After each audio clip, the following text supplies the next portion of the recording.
evening. Good evening. It is past 5:45, so I will call to order the October 5th, 2023 regular meeting of the Hendersonville City Council. We begin our meeting with a silent invocation for people to pray or meditate as they choose, followed by the Pledge of Allegiance. If you will stand, please.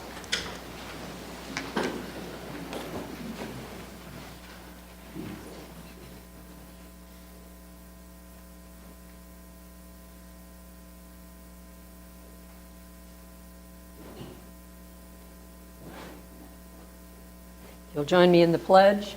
I pledge allegiance to the flag of the United States of America and to the republic for which it stands, one nation under God, indivisible, with liberty and justice for all. Thank you. You may be seated. All right. We have lots of people who have signed up for public comment.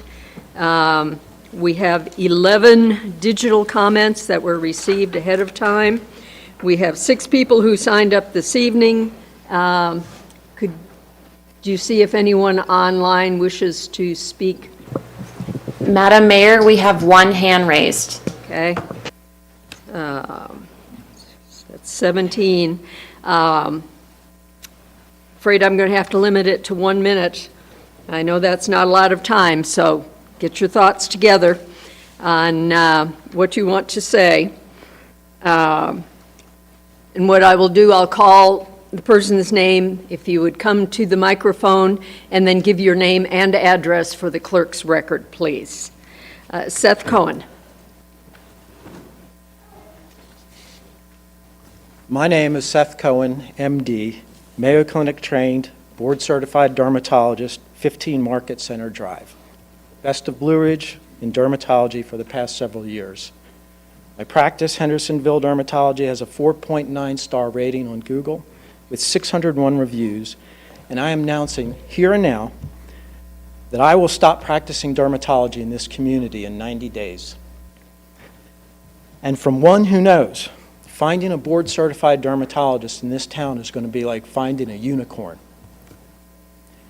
If you're wondering why, I've been able to deal with Medicare cuts, insurance hassles, labor shortages, and a pandemic. But you ignored the majority of us who were against the Highland Lake Road project. This Highland Lake Road project, which has unnecessarily and predictably turned my life into a living hell, while also desecrating a beautiful country view. This council is becoming more and more disliked by our community because of your failed policies. I hear it all the time. My practice is just one of many businesses that have been adversely affected by your decisions. Okay. The people responsible for this mess. Okay, the time is up. And if I could say, I'm being censored 1 minute. I had 2 minutes to prepare. I'm just going to say, I'd like to say one more thing. We had nothing to do with that decision. Instead of taking accountability for your mistakes, you want to change the rules of our election so it is easier for you to stay in office. We already feel like we don't have a voice here. How is this even legal?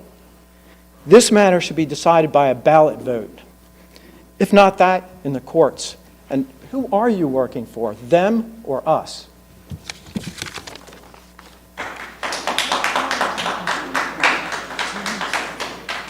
Virginia Tegel.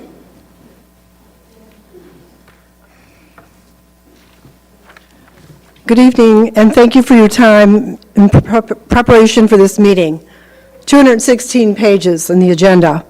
I had other things to talk about, but I'm going to go straight to my main issue, discussing people who are homeless in our community.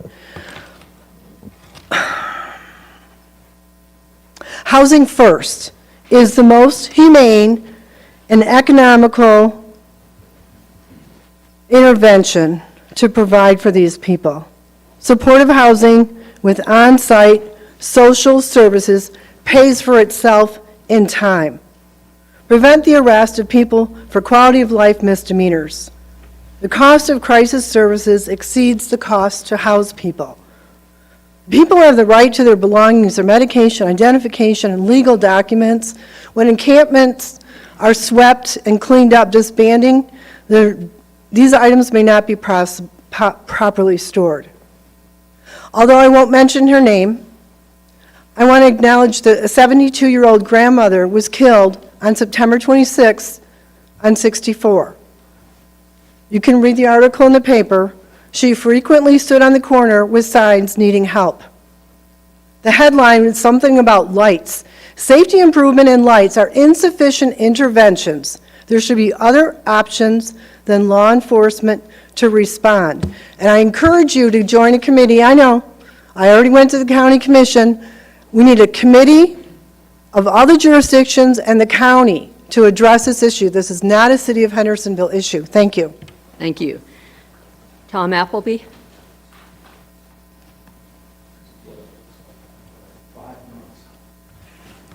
Hi, my name's Tom Appleby. I'm from Bat Cave, and I'm a shopper in Hendersonville.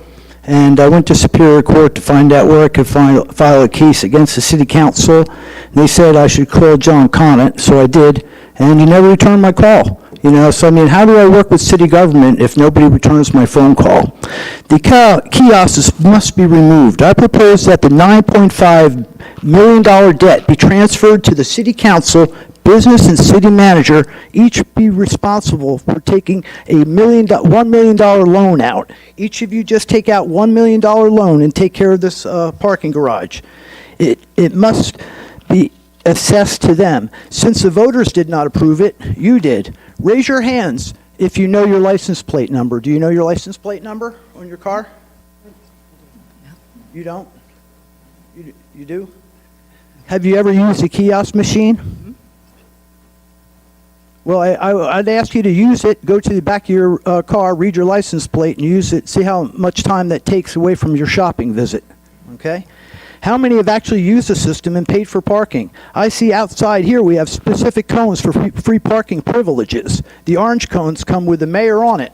The town is going downhill. 3 businesses have closed since the kiosks have been put in. Everyone on Main Street is being affected. There was no traffic impact studies on it. How does this affect the shop owners? But you can all have meetings and play charades and games like one department employee lost one and what are we going to do with this or what are we going to do with that? But no one really concerns about the real business of the hand. Last week I visited downtown, bought a donut, Can saw you the please parking meter. finish up, Mr. Appleby? Okay, saw the parking meter lady go in, buy a donut, and saw someone run up and not pay. And I think the kiosks, since they were not put up with proper approval through the Historical Preservation Commission, should be removed immediately because they're causing harm in the town. Thank you and good night. Thank you. Crystal Cawley?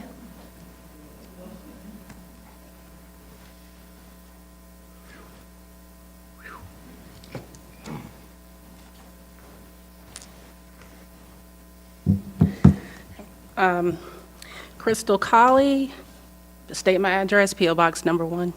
All right. Hello, City of Hendersonville. I would like to take the opportunity to recognize Michael Huffman, Stormwater Administrator, for his above and beyond attitude to help with Community Fest, a wonderful event that happened on Saturday, September the 9th, 2023 at Sullivan Park.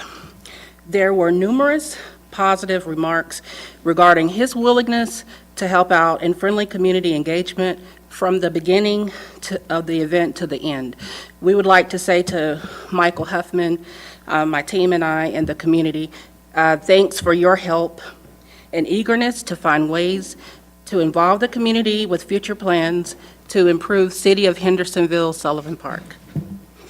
Thank you so much.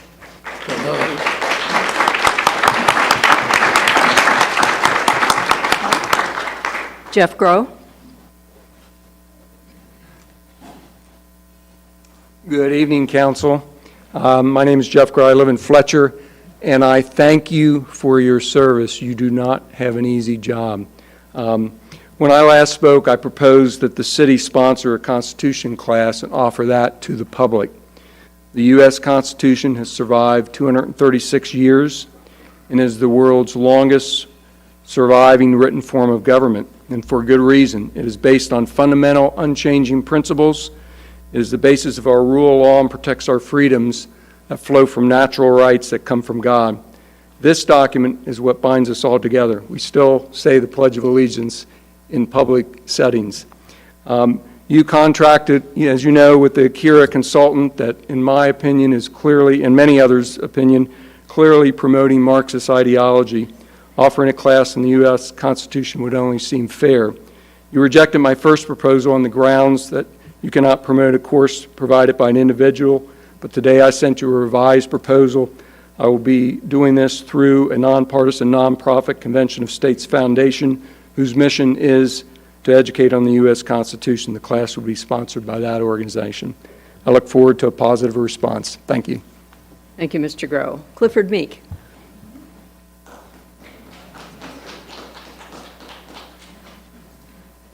Thank you, Madam Mayor. City Council. Where do I start? There's a little traffic problem down on 3rd and Washington that you need to be aware of. There's an ongoing city project of updating the intersection for pedestrian traffic. It's been going on for over 2 years. All they're trying to do is update the traffic signal and put in crosswalks. 2 years is way too much time. Someone needs to look into it, if you would, please. I understand there's a program with NCDOT. Could get some infrastructure funds for do some highway projects. Would you have NCDOT look into between Highway 64 and Highway 25 as beginning point and go out in each direction and update the roads for new pavement projects. They all need them. And Madam Mayor, I had a little railroad project before City Council over the past 6 months. I'd like to find a little update on that at some time. I got one little problem with the police department and their survey. If you call in for 911, sometimes they'll give you a little survey to take after the call, but there are also sometimes that they don't send it. I've got a written request before that will explain it for you. If I could leave it with. And leave it with our clerk. Thank you. Okay, thank you. The person who's online? Ken Fitch, you are unmuted. Ken Fish, 1046 Patton Street. Regarding the homeless population agenda item, this situation presents us with multiple complex interacting issues of concern. And indeed, the homeless camp issue was recently an agenda item for the County Board of Commissioners, but with no new plan or initiative. And during the discussion, there was much attention to jurisdictional issues, but the fact is that the camping community is mobile and travels between jurisdictions. At the end of the day, we're going to see members of this community on their way back to their accommodations for the evening from the city. There are many interacting factors for this presence, one of which is housing, as Ms. Tagle has spoken, but also mental health and substance abuse. And there's a constant need for intervention by authorities for overdose situations. And the county to which the city property owners pay taxes does provide some level of service, but clearly there is need for more. But clearly the problem calls for cooperative partnership or task force action with input and participation from all the entities, including county and city, to have a cooperative, coordinated approach to this very serious problem. Thank you. Thank you, Mr. Fitch. The digital comments that we've received, first, Ron Creel, 103 Whippoorwill Lane, Dothan, Alabama.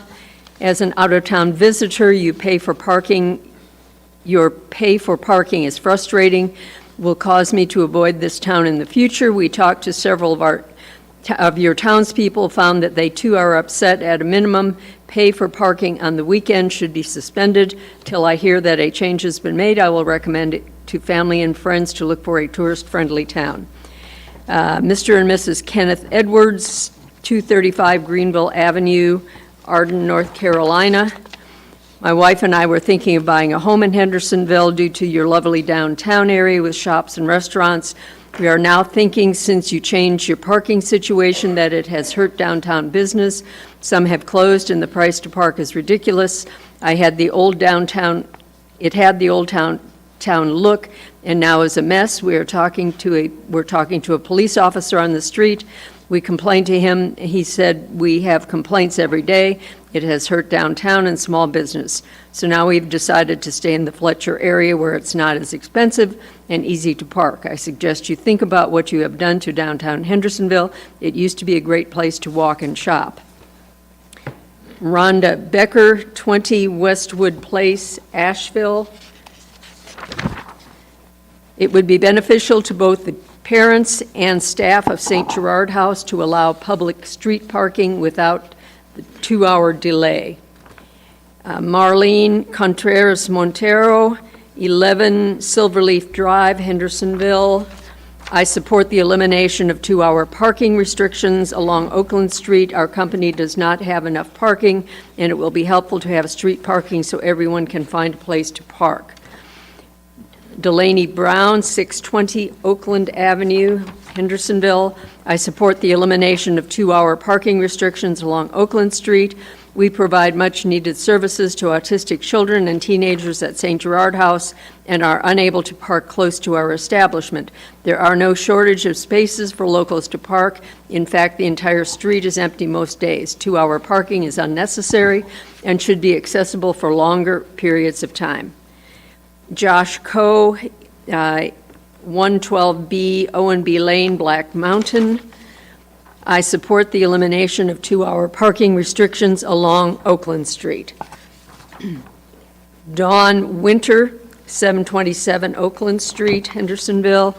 Parking by the St. Gerard House is limited and does not provide adequate number of spaces available for all employees due to limited lot size and number of persons employed.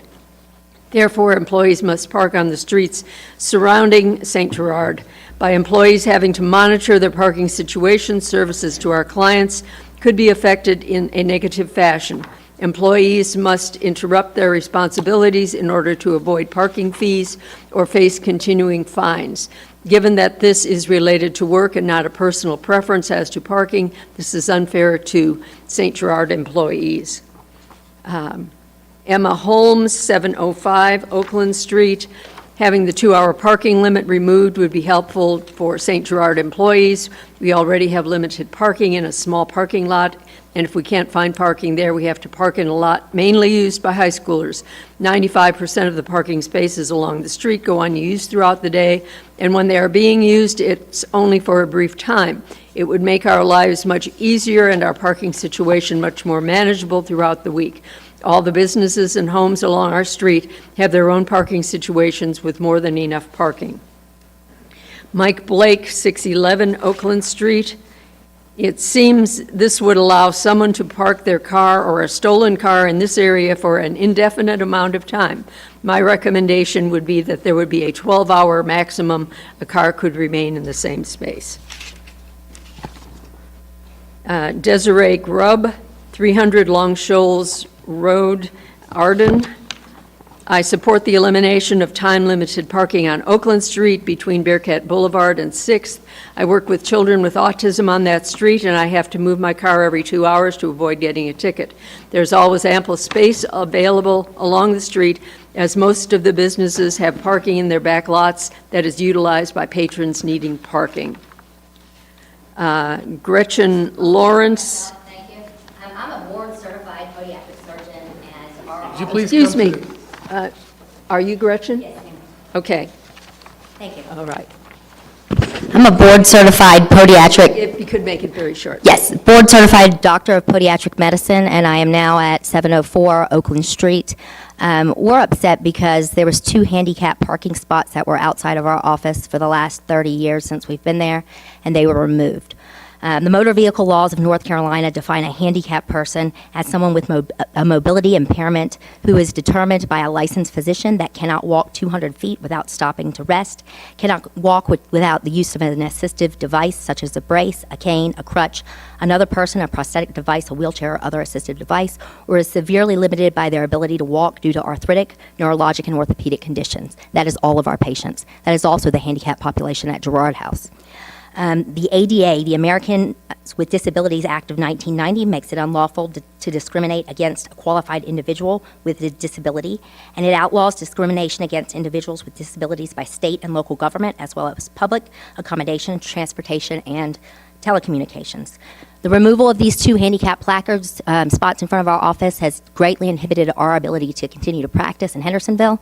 3 key points: visibility, access, and safety for all. If you remove the 2-hour time limit, anyone can park on that street. It can be predators that can hurt our children in that school, or also hurt our elderly population that are patients in our office. We want to welcome everyone to Hendersonville and allow everyone to live, work, and play on Oakland Street, and by removing that 2-hour limit, that is not a possibility. So I disapprove of that request. Okay. Thank you. Thank you very much. All right. Next, consideration of the agenda. Is there anything anyone would like to have added to or removed from this evening's agenda? Or if not, a motion to approve the agenda? Madam Mayor, I move that the City Council approve the agenda as presented. Is there any discussion? Those in favor of the agenda as presented, say aye. Aye. Those opposed, say no. Ayes have it. We have our agenda. Consent agenda, is there anything?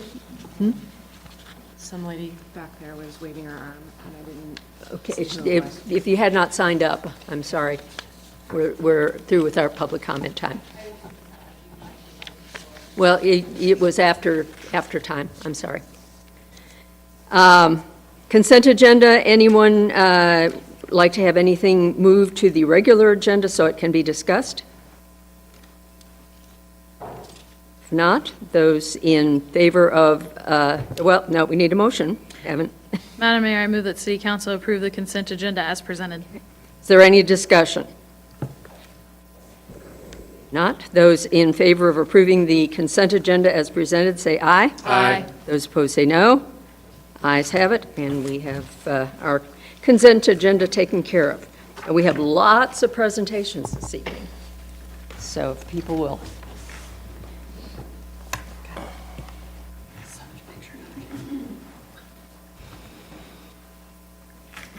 All right. The first is swearing in of a police officer. And I think we have this. You will come forward.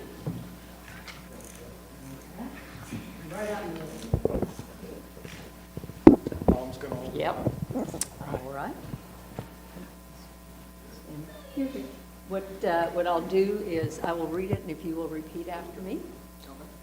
I, and state your name. I, Walter Torbett, Do solemnly swear do solemnly swear that I will be alert and vigilant that I will be alert and vigilant to enforce the criminal laws of the state of North Carolina, to enforce the criminal laws of the state of North Carolina, that I will not be influenced in any matter that I will not be influenced in any matter on account of personal bias or prejudice, on account of personal bias or prejudice, that I will support and maintain that I will support and maintain the Constitution and laws of the United States the Constitution and laws of the United States and the Constitution and laws of North Carolina, and the Constitution and laws of North Carolina, not inconsistent therewith, not inconsistent therewith, and that I will faithfully and impartially and that I will faithfully and impartially discharge and execute discharge and execute the duties of police officer the duties of police officer of the City of Hendersonville of the City of Hendersonville according to the best of my skill, abilities, and judgment. according to the best of my skill, abilities, and judgment. So help me God. So help me God. All right.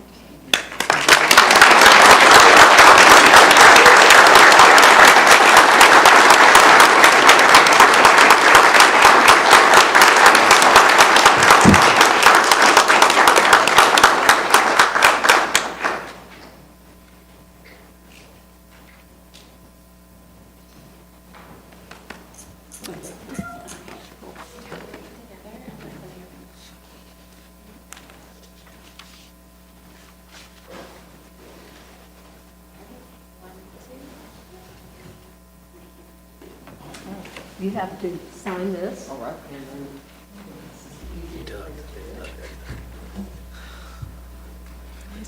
If you want that. All right. We don't get to do this in public too often, so this is a real treat for us. Congratulations. We are glad to have this, have you with us. Chief, Thank you, Madam Mayor. do you take that?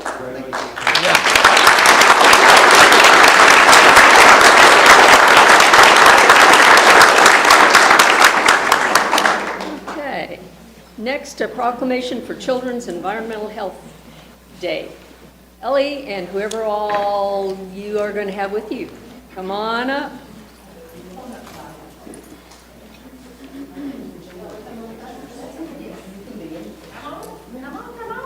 Yeah, everyone can come. We need the Peter Pan or the Peter Piper thing. All right. How you doing? I'm good, how are you? Good. Okay. Woo. Yeah. You might have to double up rows, huh? Yeah.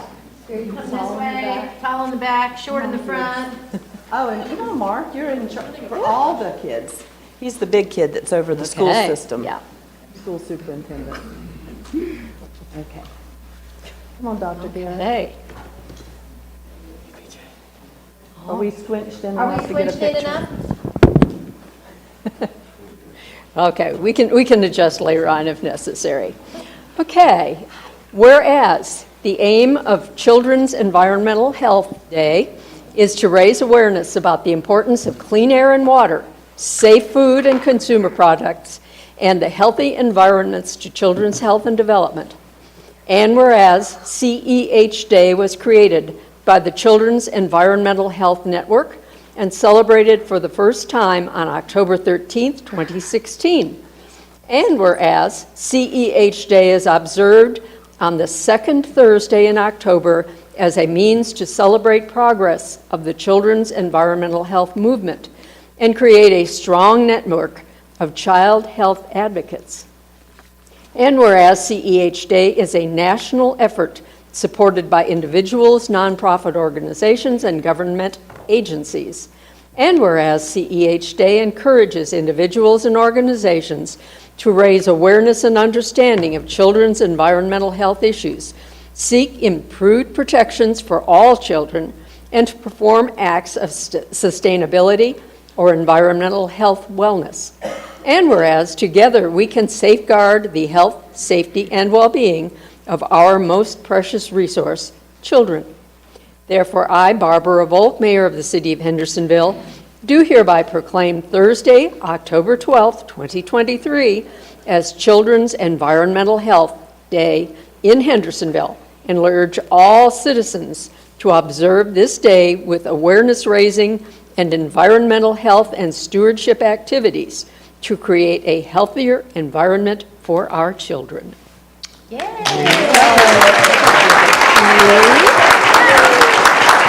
Thank you. You want to say anything?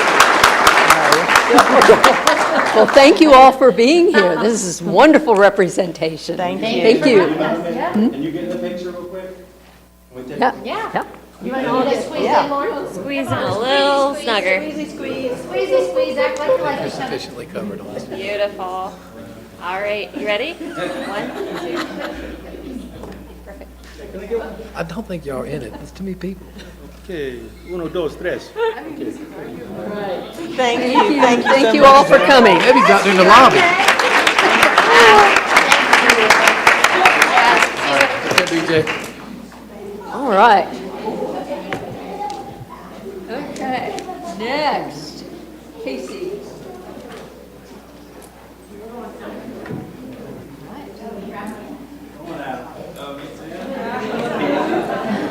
All right. Can't let the big dog say There we go. All right. This is Grease Busters Day.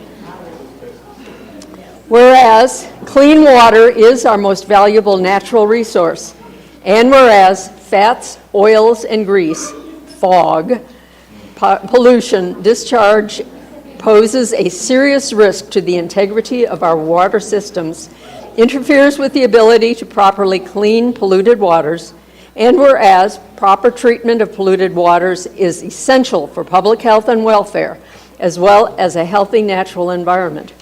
And whereas the hard work performed by the entire water sector, surveying and repairing buried pipes, operators ensuring the safety and protection of the natural environment in which we all live, and ensuring compliance with pollution control requirements.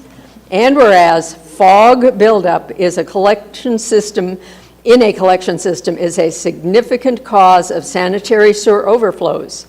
And whereas we are all stewards of the water infrastructure upon which current and future generations depend.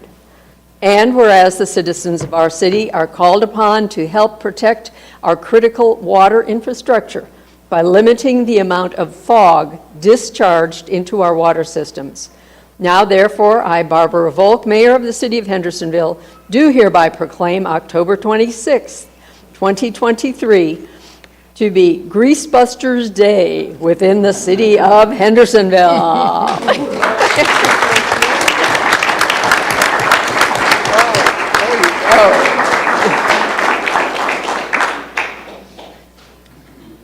Okay. Next. Yes, might take a picture. We're all This like is, where's our fire marshal? Coming. Okay.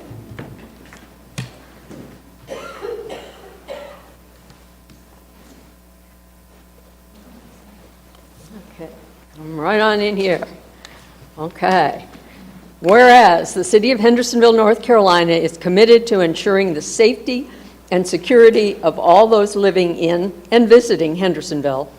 And whereas fire is a serious public safety concern both locally and nationally, and homes are the locations where people are at greatest risk from fire.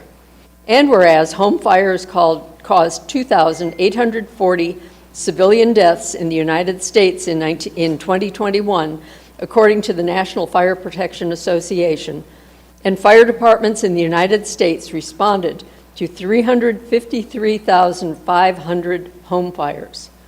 And whereas smoke alarms sense smoke well before you can, alerting you to the danger in the event of fire in which you may have as little as 2 minutes to escape safely.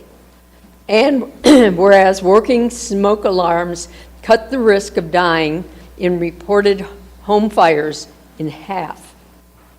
And whereas the City of Hendersonville residents should be sure everyone in the home understands the sounds of the smoke alarm and knows how to respond. And whereas the City of Hendersonville residents who have planned and practiced a home fire escape plan are more prepared and will therefore be more likely to survive a fire. And whereas the City of Hendersonville residents will make sure their smoke and carbon monoxide alarms meet the needs of all their family members, including those with sensory or physical disabilities. And whereas the City of Hendersonville first responders are dedicated to reducing the occurrence of home fires and home fire injuries through prevention and protection education. And whereas the City of Hendersonville residents that are responsive to public education measures are better able to take personal steps to increase their safety from fire, especially in their homes. And whereas the 2023 Fire Prevention Week theme, Cooking Safely Starts With You, Pay Attention to Fire Prevention, effectively serves to remind the City of Hendersonville it's important to have a home fire escape plan.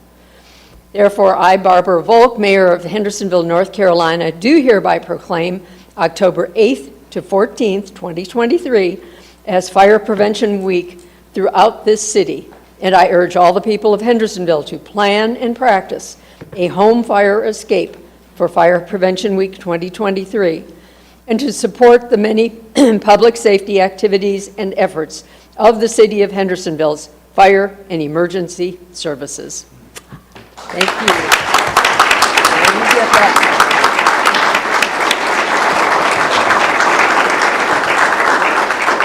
Okay. You want to say anything? I kind of said it all. Okay, Florence and whoever all wants to come up with you. I brought a big crew this time. Good. Very good. All right.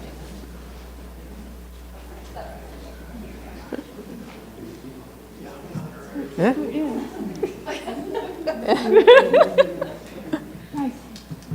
Huh? Okay. All right. Whereas October is designated Filipino American History Month to commemorate the arrival of Filipinos in America on October 18th, 1587, landing in Morro Bay off the coast of California as part of the Manila Galleon trade from Manila to Acapulco that began in 1565.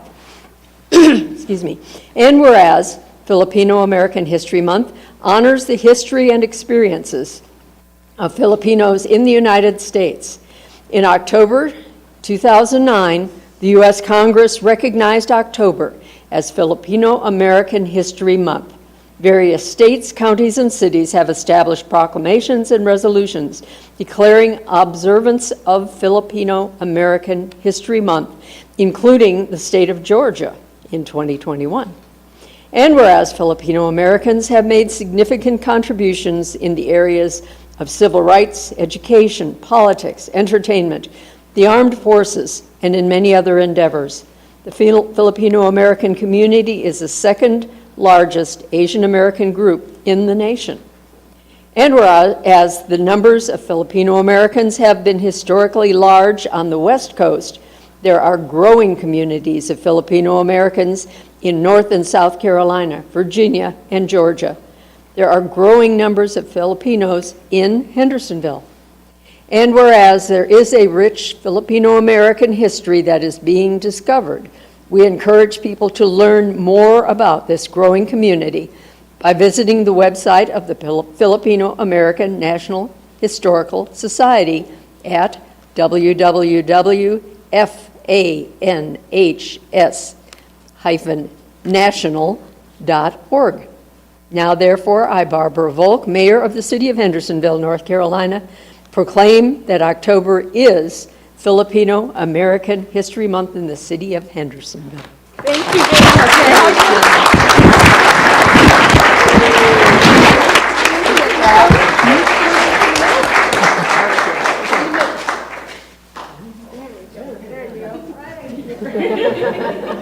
In front of a tall person.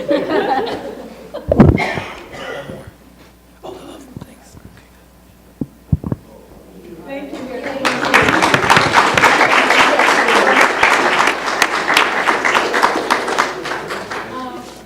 My name is Florence Alba, and I represent partially the thank you. Speaking to that, yeah. Thank you. Thank you so much, Mayor Volk. Thank you very much, County Council and everyone. We are a small but growing community. We serve the community in Hendersonville and everywhere else. If you go to the hospital, we have a lot of nurses and doctors there. And you will find us and also in businesses. And I just want to encourage you to say thank you to everyone who comes. We try to blend into the community as well as respecting and acknowledging our heritage. So thank you very much. If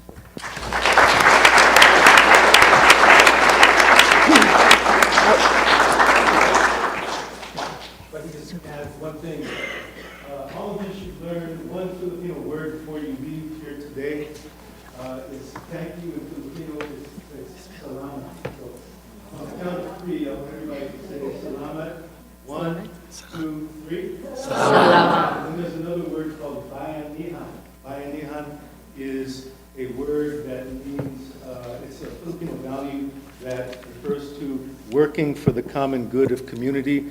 It is caring for your fellow human being, not on the basis of what they have or their status in life, but the fact that they are human beings, that we have a shared humanity.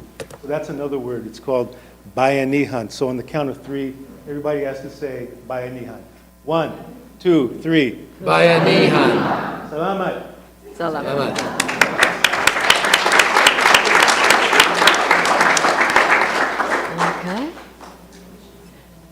have a special recognition. We had a little bit of a preview of it Do we need from some walk-up? Crystal. Do we need some walk-up music? Do we need some walk-up music for this? Right? I told him he might get the key to the city. Is that Yes. possible? Can we do that? Good evening, Mayor and Council. Mike, come on up here.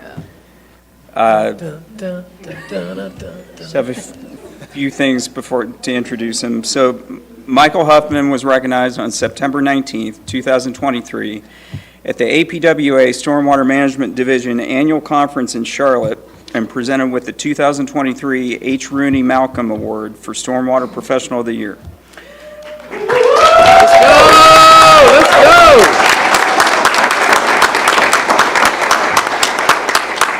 This award is presented annually to an individual who stands out among their peers for exceptional leadership, innovation, agency service, customer service, community service, and the contribution to their profession related to the stormwater field. Mike was just the 7th recipient of this award, and it's a big deal. And I've got a list of some of Mike's accomplishments, and he led the effort to move the stormwater system into a utility. He implemented the trash trout, a public-private partnership that has removed over 10,000 pounds of trash from Mud Creek. He's coordinated many Mud Creek cleanup efforts. I was part of one a couple weeks ago, very rewarding effort. I encourage folks to sign up for the future one. Established the very successful rain barrel program. He coined the stormwater stroll in Patton Park, which includes bioretention cells, rainwater harvesting system, a stormwater wetland, and permeable paver parking. He's developed partnerships with many state and regional entities, NC State, Land to Sky Regional Council, Henderson County Public Schools, and Henderson County Soil and Water.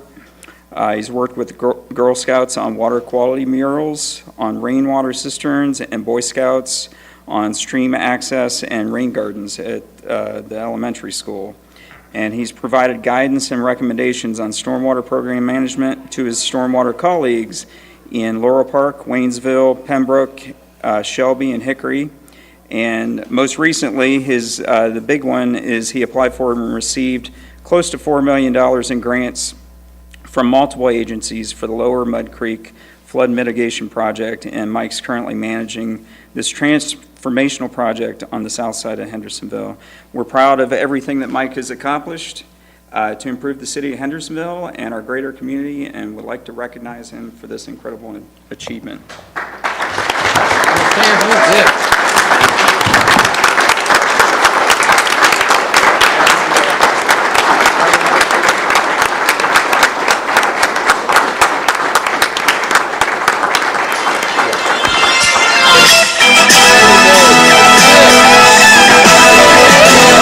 I do just have a couple words to say.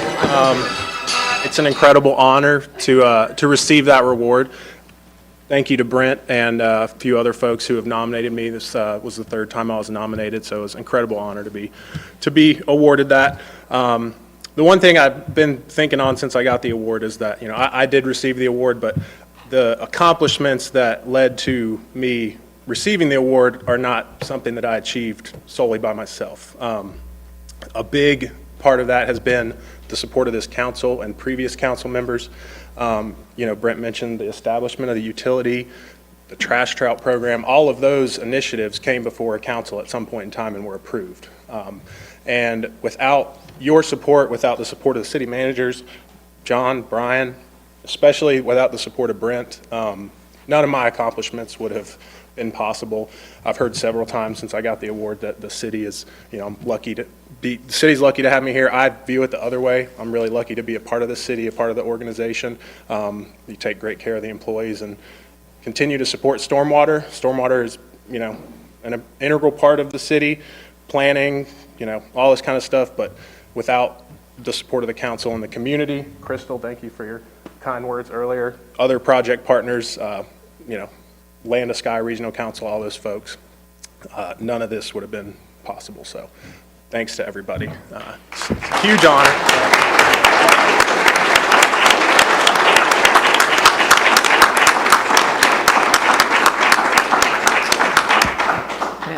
Congratulations. We are very proud of the work that you've done.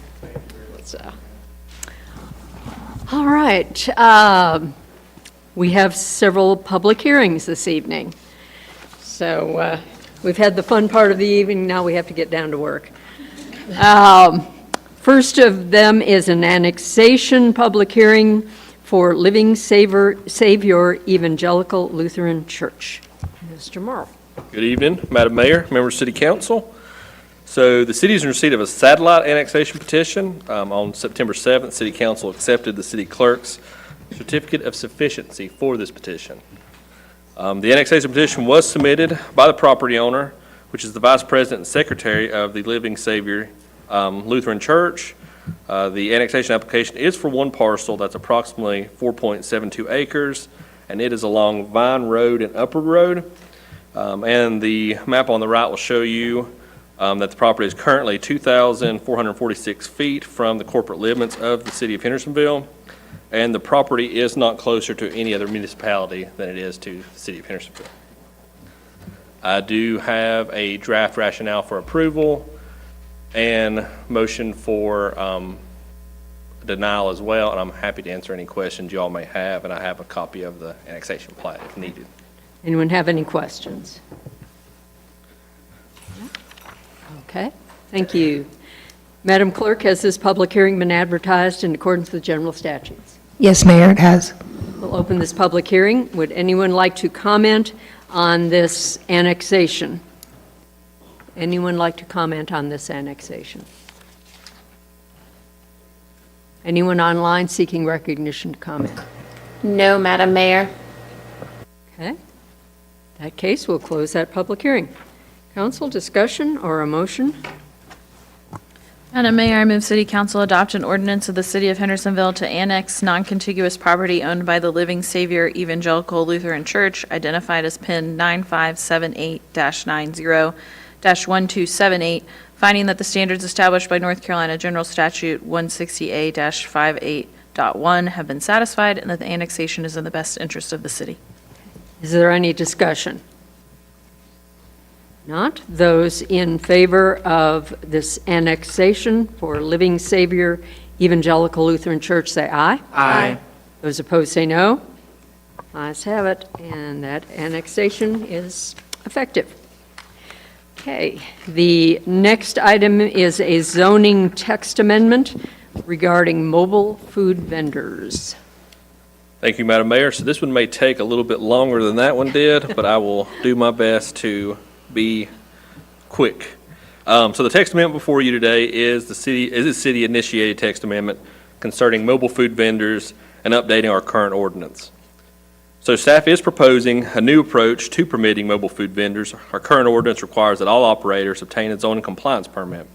This would require that a mobile food vendor obtain a new permit each time they change locations. For example, if a mobile food vendor sets up on a vacant lot on Nashville Highway, they would be required to obtain a new permit, or they'd be required to obtain a permit for that location. If they decide to move to like a brewery across town, they would be required to obtain a new permit showing that they meet the requirements of the ordinance each time they move locations. Staff is proposing to change this approach. Staff proposes that the permit be location-based instead of vendor-based. For example, if a brewery wants to add a mobile food vendor as an accessory use and is permitted by the zoning ordinance, the brewery owner would just need to identify an area on their site that meets the requirements of the ordinance for the food truck and get approved for that location. And any mobile food vendor could operate in that location. So mobile food vendors were added to the city's zoning ordinance as a permitted use on April 5th, 2018. The amendment in 2018 was an applicant-driven text amendment petitioned to allow a mobile food vendor at 2745 Chimney Rock Road. Mobile food vendors are currently permitted in the following districts, which are C2, C3, CMU, I1, and HMU. There have been no amendments to the mobile food vendor ordinance since its adoption in 2018. Staff have found through practice that our current ordinance is very restrictive and that very few mobile food vendors in the city meet the requirements of the ordinance. It was also discovered that our ordinance is redundant and covers aspects that are outside the normal scope of zoning and are covered by other outside agencies. Some of the proposed changes are to exempt special event mobile food vendors, eliminate required property line setbacks, eliminate requirements that are enforced by other agencies, and update separation requirements. Some of staff's rationale for these changes are to address trends and problems that have arisen since the adoption of the ordinance and reduce duplication between this ordinance and other outside agencies. So getting into the actual changes in the ordinance, the first section you'll see that we're proposing to add language that highlights the type of site plan that would be required when obtaining a zoning compliance permit for a mobile food vendor. We're also proposing to eliminate the 1-year validity period. No other zoning compliance permits have an expiration date, so we want to align that. The addition of adding exemptions for special events was an idea from the Legislative Committee of the Planning Board. Our current ordinance requires that all mobile food vendors meet the requirements, which would almost be impossible for mobile food vendors at public events, let's say like Rhythm and Brews or the Apple Festival. By adding this exemption, it cleans up our ordinance and brings vendors into compliance. Staff is proposing to strike the next section because it is an element of the ordinance that is enforced by other agencies. Our ordinance currently states that mobile food vendors must have a base of operations, such as a restaurant, commissary, and must report to said base daily for cleaning and other items. This language is a direct reflection of the information provided to anyone who wants to start a mobile food vendor operation by the Henderson County Health Department, and enforcement of these requirements are also enforced by the Henderson County Health Department. Staff is proposing changes to the placement and configuration of mobile food vendors as well. Minimum setbacks for applicable districts have not rendered a better result than non-setback districts. As such, staff proposes simply that mobile food vendors shall remain on private property and not encroach on sidewalks, drive aisles, or located within any required parking for the principal use. The Legislative Committee also had an interest in reducing the minimum distance between mobile food vendors and permanent structures, depending on fire separation requirements. The current requirement is 25 feet. I spoke with the fire marshal to see if 25 feet was a requirement and if it could be reduced. Upon speaking with him, he stated that 10 feet was the minimum. Staff is proposing the ordinance reflect the 10 feet minimum. The fire marshal also proposed the language that you see before you, which is be situated at least 10 feet away from any buildings, structures, vehicles, or combustible materials. Staff is proposing to eliminate the 250-foot requirement from the nearest restaurant because staff have also found out that locations where a mobile food vendor could go are severely limited by this standard. Moreover, the existence of mobile food vendors does not appear to have an overly detrimental impact on traditional brick-and-mortar restaurants, certainly not one influenced by the proximity of a mobile food truck. Both dining options appear to provide separate dining experiences. The Legislative Committee was also interested in looking at the requirements for when a mobile food vendor is near residential. Our current ordinance does not allow mobile food vendors to operate within 100 feet of any residential zoning district or structure. Staff proposed that we allow mobile food vendors to operate within 100 foot of residential zoning district or structure with the additional buffering requirements. When discussing this with the committee, staff and the committee decided that it would be hard to figure out when and where the additional landscaping requirements would be triggered. So instead of that, the committee decided to advocate for the add of a hours of operation stipulation for mobile food vendors operating within 100 feet of residential. And the rules of the hour of operation does not apply to any mobile food vendor outside that 100 feet. So staff is proposing retaining the distance from fire hydrants. Staff is also proposing to amend the distance between mobile food vendors and align it with the fire requirements, which is also 10 feet.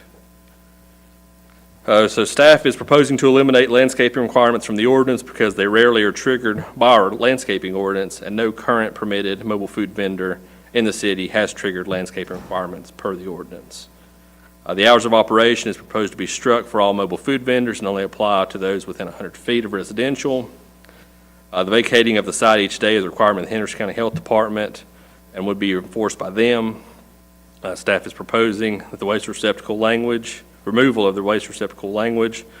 Staff receives very few complaints about mobile food vendors and even less about mobile food vendor waste.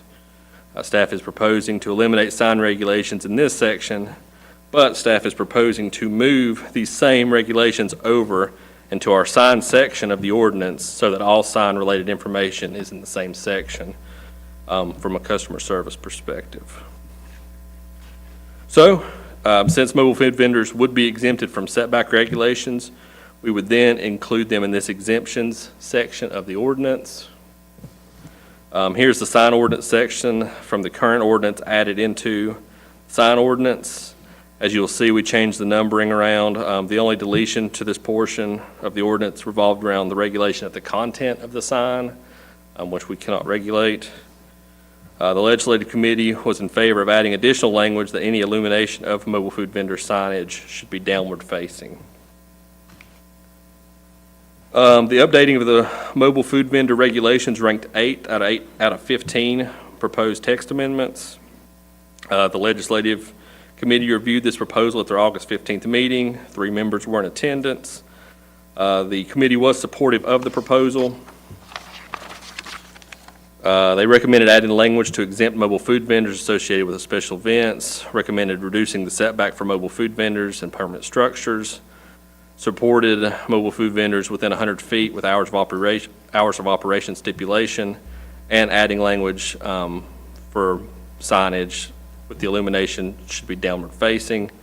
The planning board reviewed this proposal at their September 14th meeting. They unanimously recommended approval of the changes.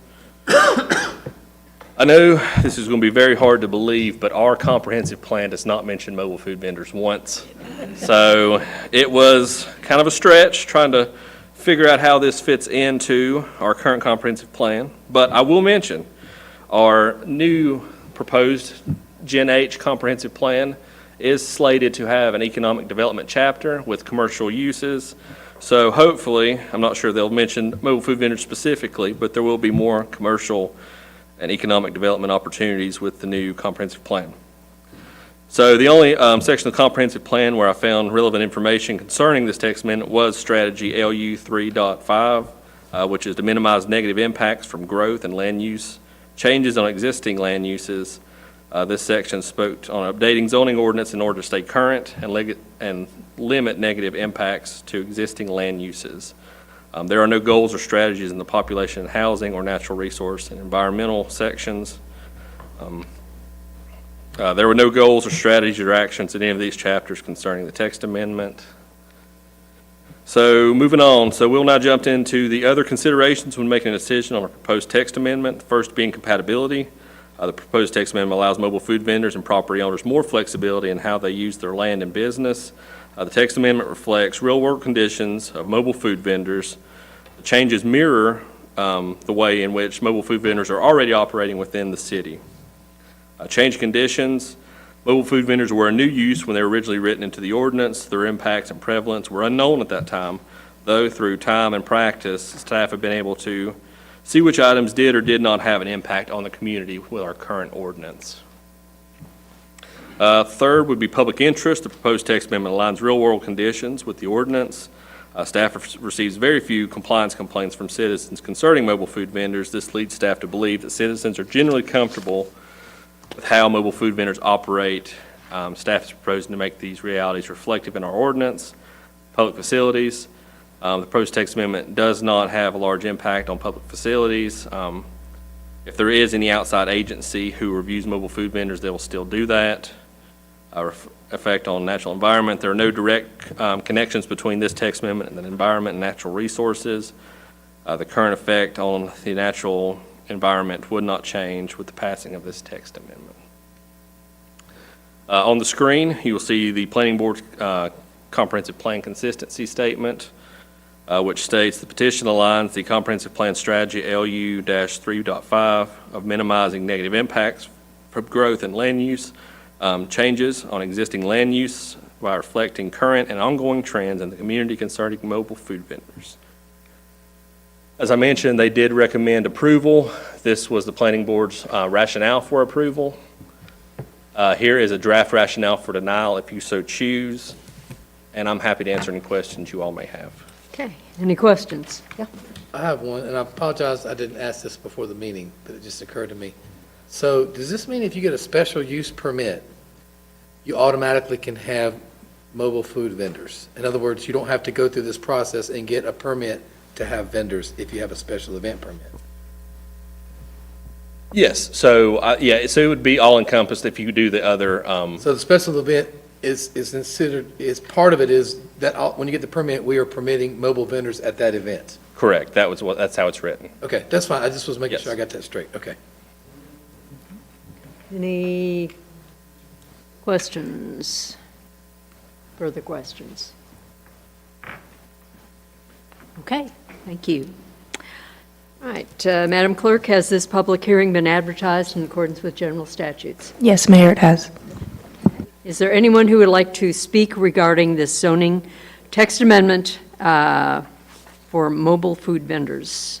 Anyone who would like to speak? Okay, if you'll come forward. There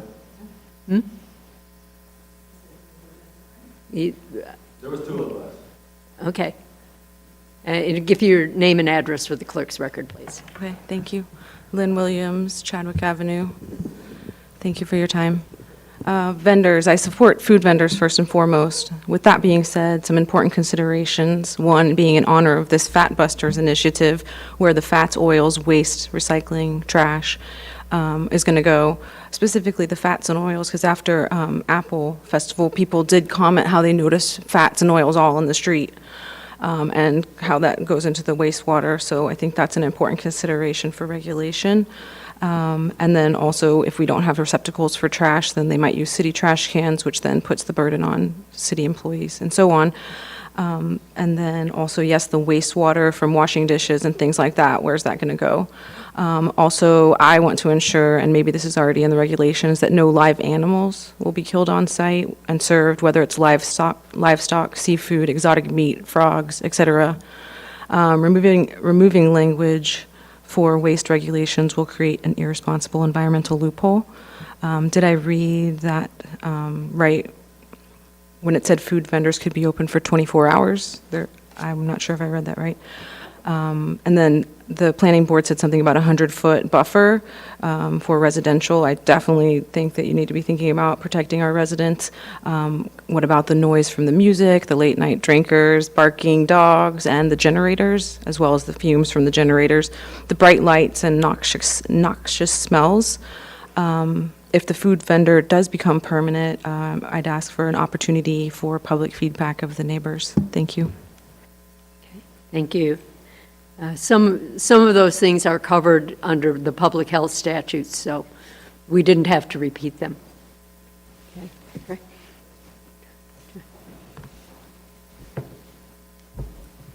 Tay Brown, 65 Pleasant Court. Excuse me. Thanks, Tyler. To a way, I feel like I have to credit you some of this, what I'm going to say next, after the game this past Monday we played with the council members. And so in that sense, it's also the first time I'm hearing about this, and so my initial concerns were definitely, there was a lot more deletions instead of edits. Secondly, coming from an environmental organization, pollution, Hendersonville has a really beautiful and natural aesthetic that I just wouldn't want to put in an unpredictable situation moving forward, regardless if we know what the facts are and the environmental aspects and which ones are and aren't going to pass. Second is the trash in connection with that. Third is traffic, having food vendors everywhere. It's just concerning as well with an already dense city. And then we've already got 200 plus, I'd imagine, and say, please correct me if I'm wrong, 200 food establishments that serve Hendersonville and separated, probably from the other 99 counties in this state. And so they're already complaining about parking, sidewalk sizes, and now we're going to add some competition to the list of complaints they might already have. And then potentially losing a tax benefit that's specific for Hendersonville City. Once again, please correct me if I'm wrong. And so it just doesn't seem as though the city's gaining as many wins in the long term as I would imagine they would be with some of these concerns that I shared with you. So thanks again for listening. Lastly, it was once again the first time I've heard of this, but I'm glad I was here, and it's so fortunate and a blessing to be in front of y'all today. Thank you. Thank you. Is there anyone else who would like to comment on this zoning text amendment? Is there anyone online who would like to comment? No, Madam Mayor. No. Okay. And there's no digital comment on it, so we will close this public hearing. Council?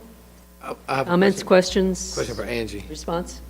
I'm assuming a mobile vendor in the city has to collect sales tax. They would have to collect whatever is applicable to the food, sale of food, yes. Right, so if you're in the city, you're supposed to collect sales tax and report, I mean, I guess send it to the state. Okay. Yes, sir. And they also pay they pay business property taxes as well to the city and the county. Yeah. Wherever they're, yes. It's also not a free-for-all. The properties where the food trucks would want to be are going to have to file for this permit. So it's not like they could just set up on Main Street wherever they want to, correct? Yes, correct. So any mobile food vendor location would have to get a zoning compliance permit. Okay. And as a part, if this is approved, we've already talked about how staff will do a education. We'll make our rounds, bringing all the, anybody who has a mobile food vendor, bringing them up to speed with if there is changes to the ordinance, what those are and how to come into compliance and what they would need to do to be in compliance. So there would be an education piece, if approved, that would follow this approval.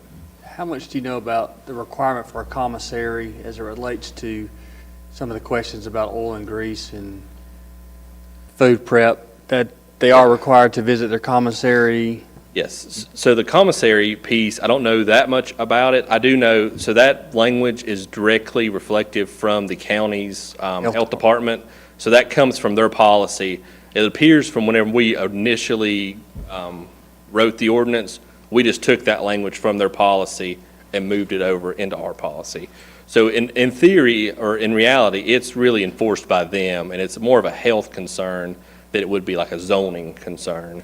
And it would be enforced by them, and as well as the grease and fats and that kind of stuff going in the wastewater.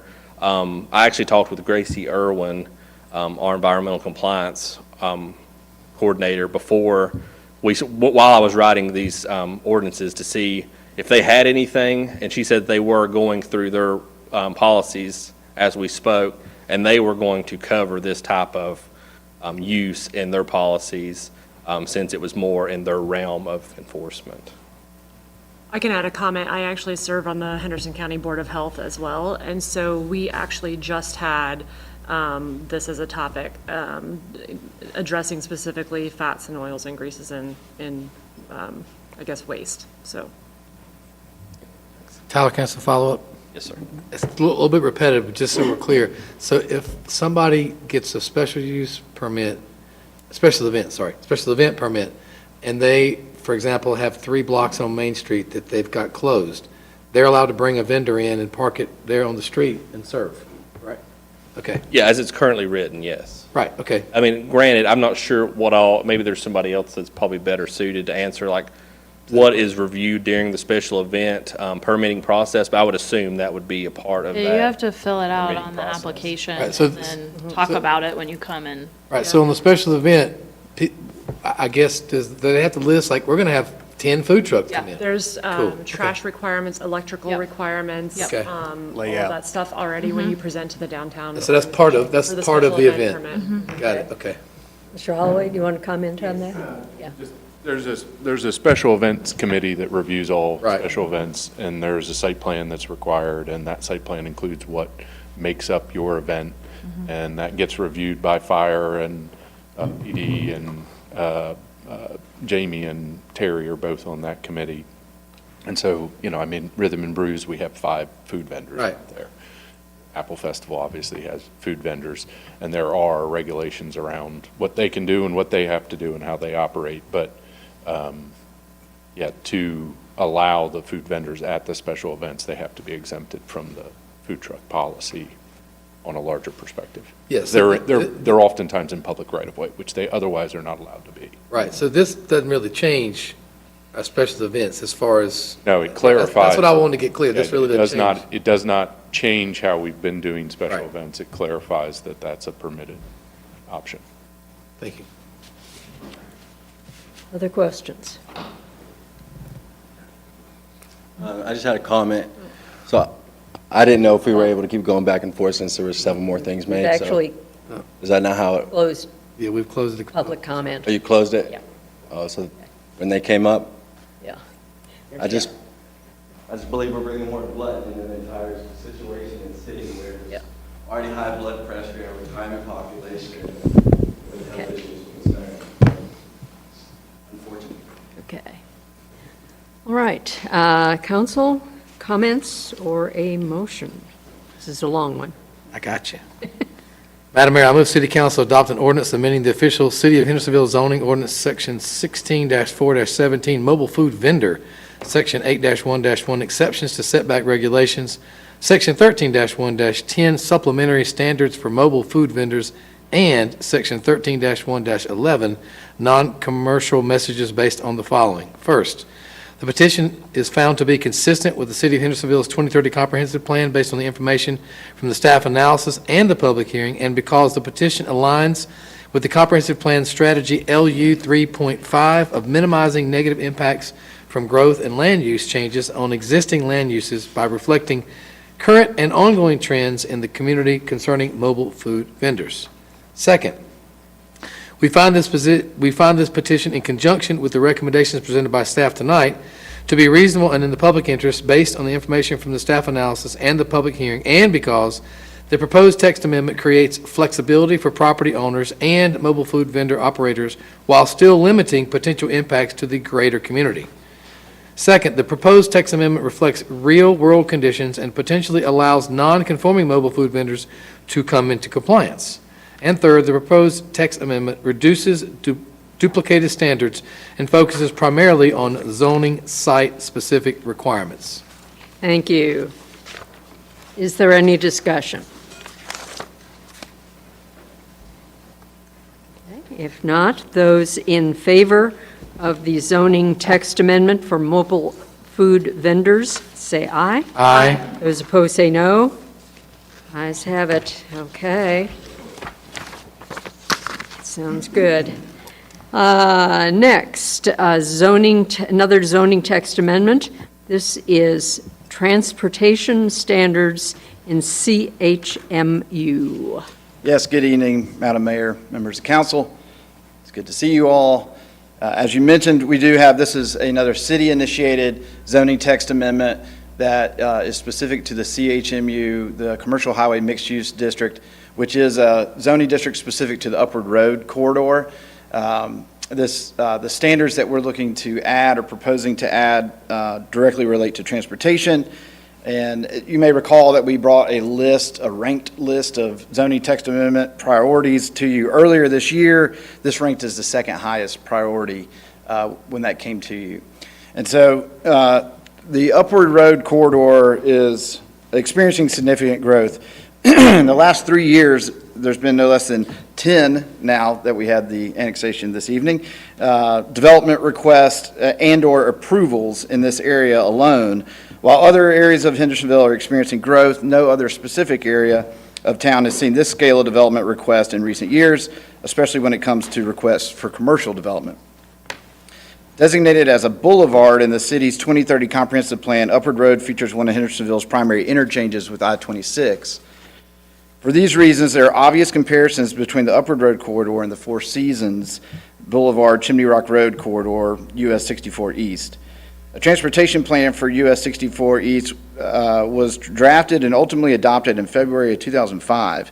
Aspects of this transportation plan's recommendations were included in the HMU, the Highway Mixed Use Zoning District, which was established to guide development along 64 East. Similarly, the CHMU zoning district was designed to shape development along Upward Road. However, the CHMU zoning district does not include standards for transportation circulation like those found in the HMU district. Given the similarities between these two highway corridors and their corresponding zoning districts, staff is proposing to take the standards for transportation circulation from the HMU zoning district and apply them to the CHMU district. Given the growth that is occurring and is expected to continue along Upward Road, the opportunity to mitigate vehicular congestion, plan for pedestrian and bicycle circulation, and create cross connections between developments is now. And I have some examples here. There are some examples already along Upward Road Corridor where there is interconnectivity between businesses and adjacent parcels. So we have some examples of this. We also have some opportunities for this where there's already, opportunities for stub outs or stub outs that are in place or undeveloped land that could be developed and create this interconnectivity. The Legislative Committee of the Planning Board met and reviewed this summer. They recommended some clarifications and some language that was incorporated into the draft that is before you this evening. The Planning Board reviewed this at their last meeting and without any discussion approved it unanimously. And so with that, we'll get into some of the specifics of the language that's proposed. I'll draw attention to the fact that the pedestrian accommodations, sidewalks, multi-purpose paths, those are required for development in this zoning district. The intent of this in large part is related to vehicular access and creating interconnectivity between development parcels in order to provide alternative transportation routes to existing thoroughfares. Accordingly, when development parcels have potential to provide access between major arterial roadways and adjoining parcels, developers are encouraged to utilize public streets rather than private streets or driveways. And regulations contained in this section shall apply to all new development and redevelopment within the district. This section goes on to outline the number of driveways that are permitted for a development based on the amount of frontage that is present. It identifies the spacing between these access points and existing intersections, and it also goes on to talk about one-way drives and how far apart they must be, and there's illustrations that come actually from the US 64E study that we're proposing to be included in this to help visual aid. There's also a requirement that out parcels that their access be interior to the site and not have their own curb cuts into the site in addition to whatever the parent parcel is allocated. And this is probably the most important part of the ordinance related to cross-access easements and connectivity. And so the proposed language states cross-access easements between parking areas on adjacent developments are an effective way to improve corridor circulation and to reduce vehicle trips. For each adjoining property with accessible parking areas, applicants for development authorization shall provide either 1, a cross-access easement, or 2, confirmation that the applicant has attempted to negotiate a cross-access easement with the property owner and has not been able to reach agreement. And then it goes on to say that in an effort to improve and promote overall street connectivity, public streets and private drives constructed within the CHMU zoning district shall provide connections to existing adjacent public streets and adjacent parcels. Primary access from major arterials should be provided by public streets. We did not use shall in that sentence because we know there's a number of circumstances that can vary, and in some cases a public street may not be the most appropriate, but we want to include that language so that when we're reviewing projects, we can find those circumstances and where a public street would be the correct application. When no off-site stub-outs are present, the following connections shall be provided to adjacent properties at the appropriate rate indicated. So if it's a residential development with less than 100 dwelling units, then there has to be at least 1 stub-out provided. And if there is an adjacent stub-out already present, then they're required to connect to that. If it is a residential development that has more than 100 units, then they're required 1 stub-out per 100 dwelling units. And again, required to connect to any existing stub-outs. Non-residential development shall provide 1 stub-out to each adjoining parcel where, considering topography, land use compatibility, and future development or redevelopment potential, it is deemed feasible and appropriate, and that would be deemed by our development review committee. And so with that, those are the standards that are being proposed. I'll go through our criteria. The first criteria is comprehensive plan consistency. The future land use designations along Upward Road are high-intensity neighborhood and regional activity center. Each of these designations have strategies that recommend walkable design and improved interconnectivity. The land use and development chapter goes on to promote fiscal responsibility for the city with the expansion of infrastructure and services, continue to require adequate public facilities for new development projects require developers to offset increased public cost when existing public infrastructure is inadequate, update the zoning code to ensure conformance with the comprehensive plan, and then the population and housing chapter also promotes walkability and bikeability and a mix of land uses. The natural environmental resources chapter did not have any relevant goals, strategies, and actions, nor did the cultural and historic resources, community facilities, and water resources chapters. The transportation and circulation chapter, on the other hand, offers a wide range of strategies related to the zoning text amendment, and I'll cover those briefly. First strategy, encourage mixed-use pedestrian-friendly development that reduces the need to drive between land uses. Identify and prioritize needed pedestrian connections within the community. Incorporate complete streets concepts into future roadway improvements in order to create multimodal streets. Provide a safe and efficient roadway system that meets adequate vehicular level of service requirements in order to support business activity and residential quality of life. Continue to develop and require a connected street grid. Require stub streets and connections to existing stubs in new subdivisions. Implement local policies and practices that complement and expand upon the state's access management standards. Adopt local access management regulations and roadway classifications that mirror the state standards. Incorporate zoning regulations that encourage shared parking and cross-access easements. Encourage the use of shared service drives to consolidate access points. Utilize redevelopment projects as opportunities to correct access management problems.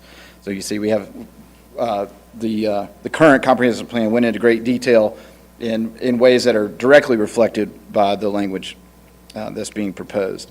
The second criteria is compatibility. In this case, the management of congestion and planning for circulation and access are critical considerations for a growing commercial corridor. The third criteria, change conditions. In this case, Upward Road, as mentioned, has been experiencing significant growth. And I talked about those details. The fourth criteria relates to public interest. In this case, the proposed amendment will help to mitigate vehicular congestion and plan for pedestrian and bicycle circulation. The fifth criteria, public facilities. The CHMU zoning district is an urban location that is well served by public facilities.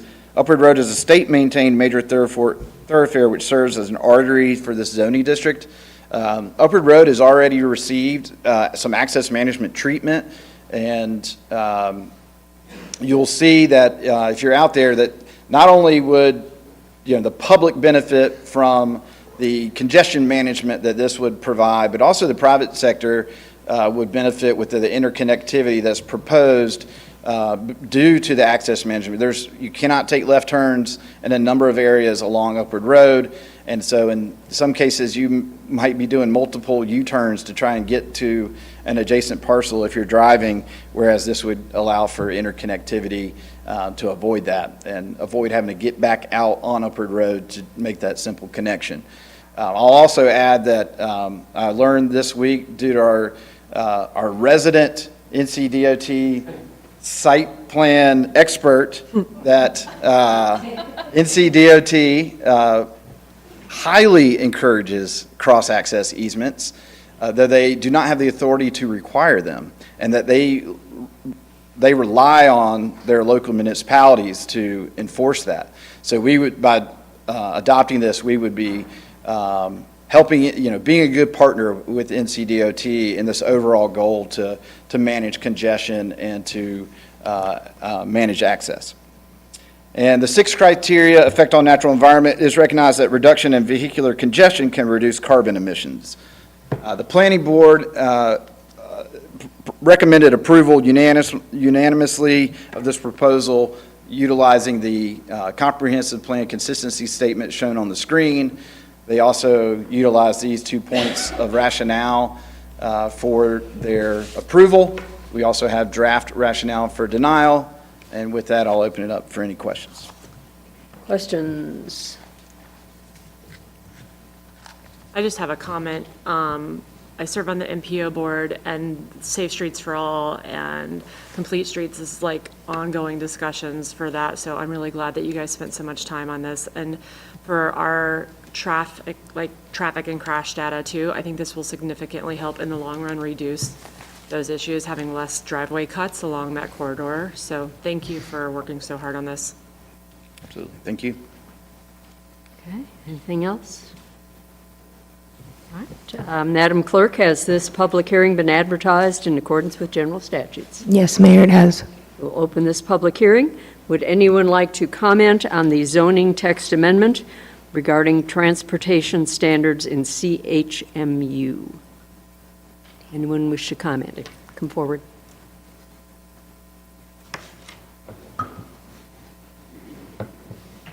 Good evening. Lynn Williams, Chadwick Avenue. So one thing I just wasn't clear about when I was reading through this, when I saw the text that was being deleted, it looked like traffic studies were going to be deleted out of this. Is that incorrect? That's what I was trying to get from it. I don't know if you can answer that, because that kind of determines my next, whether I should keep talking. I'm happy to answer that. As I mentioned, we're essentially taking the language from the HMU zoning district and applying it here. The US 64 East, as I mentioned, had a traffic study, a circulation plan. Upward Road does not. So that's why it was removed, because there is no current circulation plan for that area. And the circulation plan that's referenced in the language that was removed applied to HMU, but would not apply here. Okay. Thank you. Okay, thank you. So the way I was reading that was each individual development would also not have traffic studies required as they were put in as a form of streamlining this through. It refers to our standard TIA triggers. So there was some redundant language that was talking about when a TIA is required, and that was basically going to end up in multiple places within our code. So by removing that from, or not applying that language to the CHMU, we're simply maintaining our general provision for when traffic impact analysis is triggered, which is 100 peak hour trips or 1,000 daily trips. That stays the same even for developments. If those triggers are met during the approval of the original development, then yes, they have to have a TIA. They have to do the If TIA. it does not trigger, then no, they would not have to. That's correct. Thank you. So this would be no different than the other developments. Okay, that helps clarify a lot, so thank you. Okay. And then for food trucks, it sounds like with what was passed, that would not require necessarily a traffic study. I wanted to kind of go back to the history. Originally, when DOT proposed widening Upward Road, there was a huge uproar of hundreds of residents about how this would tear apart the character of the neighborhood. Legendary State Senator Bo Thomas spoke up on behalf of the local Upward neighborhoods, saying coarsely that its approval was shoving the road down the throats of the residents, unquote. The county realizes how valuable farmland preservation is to our culture, heritage, freedom, health, and economy, echoed by the recent presentations by local Henderson County agricultural leaders and backed by the actual farmers who live there. Please work with the county to create a sustainable agribusiness corridor trail along Upward Road that connects back to 64 in Edneyville.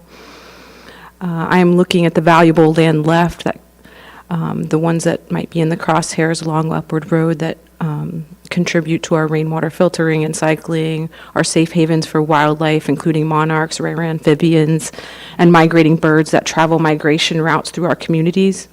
The residents are greatly concerned about the last pieces of the pie in the crosshairs of developers, the Chamber of Commerce, the Partnership for Economic Development with their nonprofit sister investment fund, as well as so we're wondering, can we protect key cultural features along this corridor, like the beautiful working farm across from the subway and Boon Chun there, any bogs or wetlands along the rivers, the farm that had the donkey out front that used to be, that's now across from the Dario, preserving some of these key cultural pieces along that corridor. And as well as the field across from the Zaxby's in front of the hotel up there on Upward Road that looks prime for development, but would be beautiful if we could preserve some open space.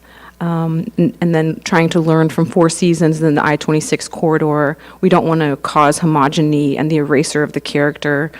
We want to contribute to the competitive advantage of keeping our views open along the interstate for the best free advertising possible. Getting more requests does not mean loosening or streamlining the regulations is the best answer. It means fine-tuning and creating wise and creative plans are ideal. So transportation circulation, very important. Interconnectivity, very important. Sidewalks, important. Street regulations, important. Character, uniqueness, and density, incredibly important. So the traffic studies would be good to get a traffic study. It sounds like we don't have one for Upward. Maybe include the county and DOT. And already people avoid Four Seasons because of the traffic, the backup, the cluster monstrosity of that corridor. So what can we learn from it, and how can we make that a shining example on Upward Road? Thank you. Thank you. Is there anyone else who would like to comment on this zoning text amendment? Is there anyone online? Yes, Madam Mayor, one hand is raised. Okay. You would go ahead with that, please. Ken Fitch, you're unmuted. Yeah, Ken Fitch, 1046 Patton Street. Yes, there is a benefit in lessening the inputs on a thoroughfare that can be very dangerous. I mean, look at Four Seasons in the places where there's no light. We know that that's an improvement. And there is a cluster of commercial establishments in the area where there is a connectivity and it works because everybody moves slowly. But in the interconnectivity, I'm thinking of two things.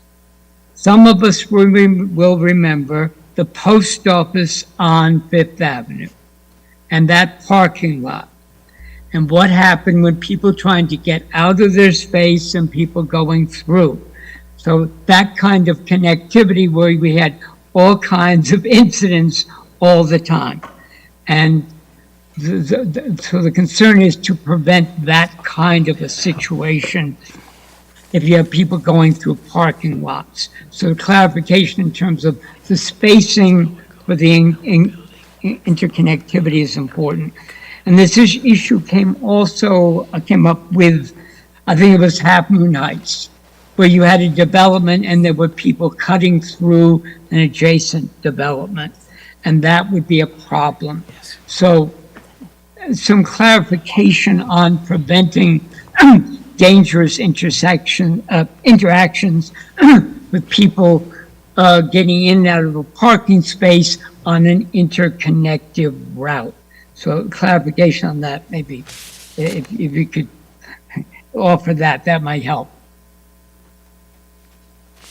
Okay, thank you. Is there anyone else who would like to comment on this zoning text amendment?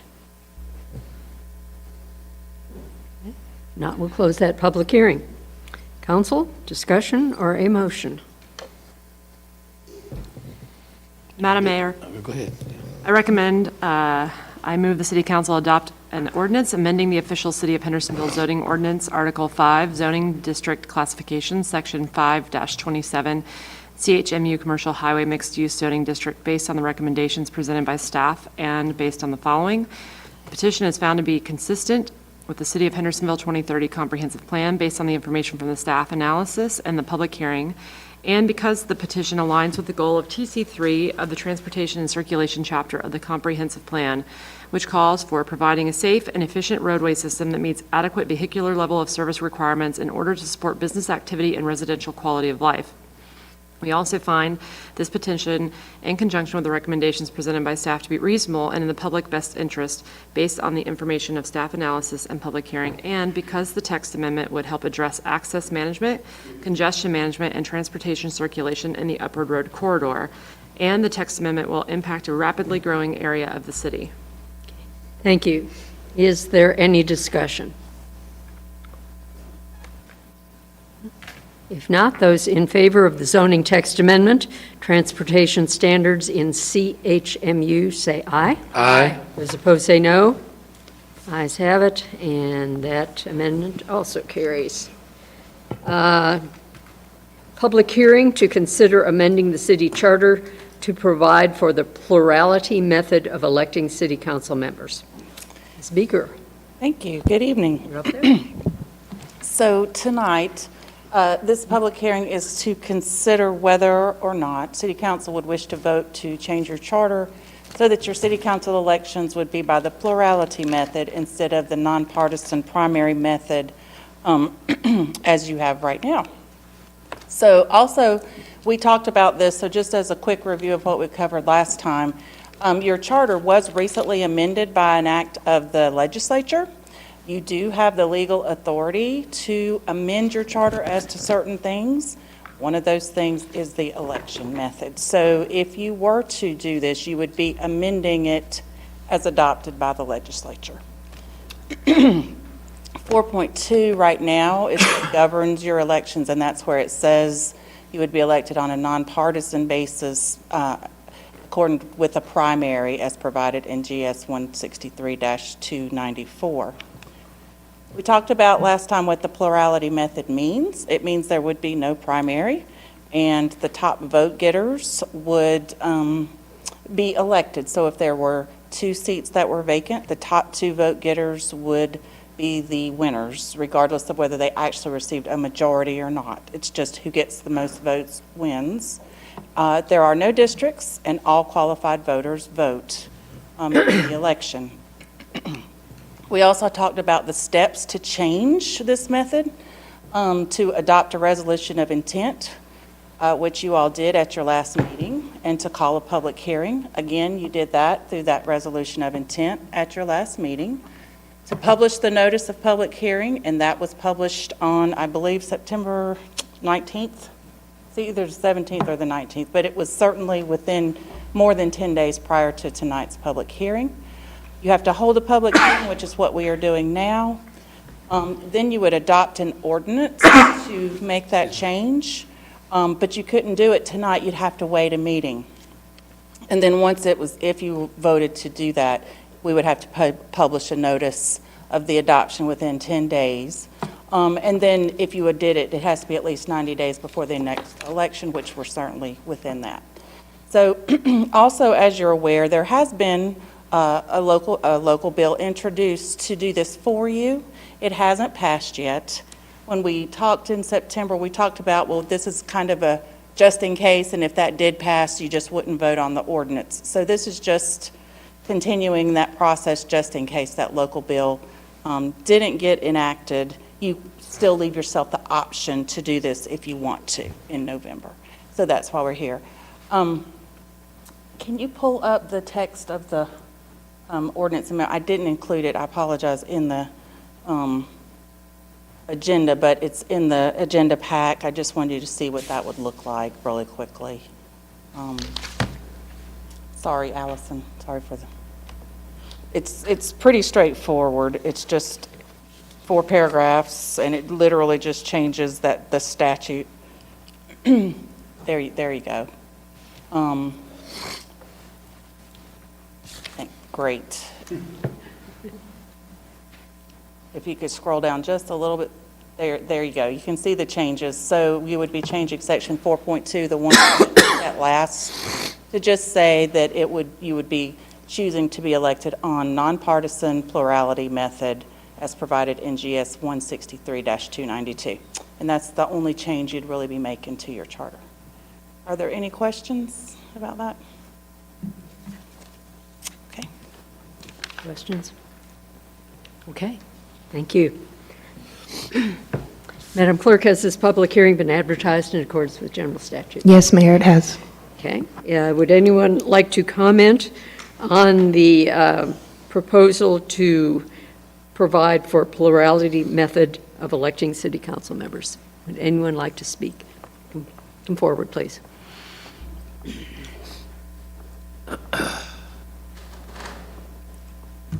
Good evening, Lynn Williams, Chadwick Avenue. Okay, so what I heard you say is our charter was recently amended. So in order for this to go through, we'd have to have it adopted by the legislature. And this means there would not be a primary anymore. and the top voters would get elected. No districts, and all qualified voters can vote. So some of my concerns.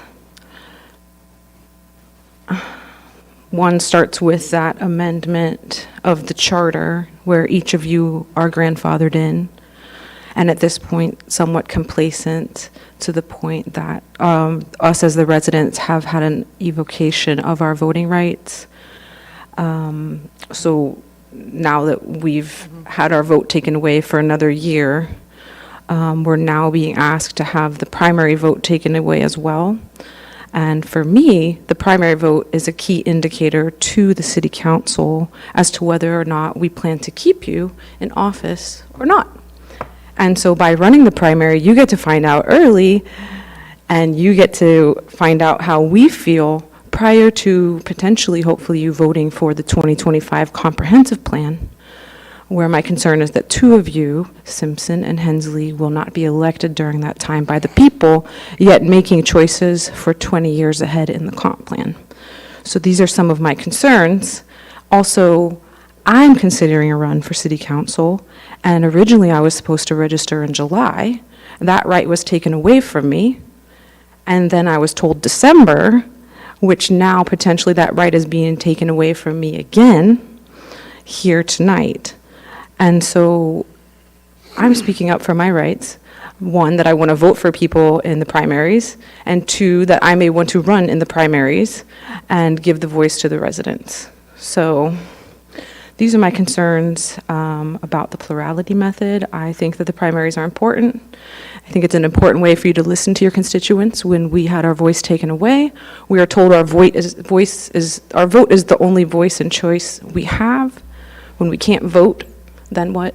Buncombe County, they have referendums.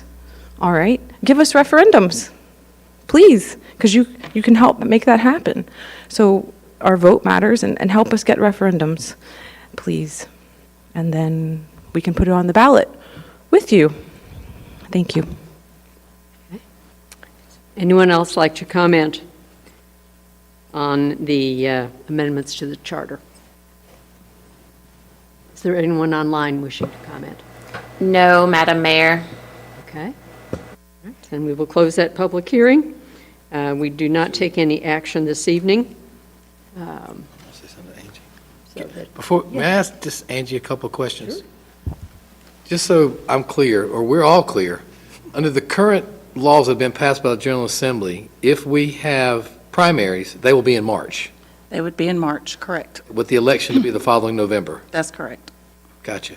And then secondly, with regard to having to file in December, we have no control over that. If that bill passes by the General Assembly and they say thou shalt file in December, that is not a decision that we make. Correct. That is not in your hands. The bill that was passed to delay the election a year was done by the General Assembly. That is not something you could have controlled at all. Correct. It was done by our...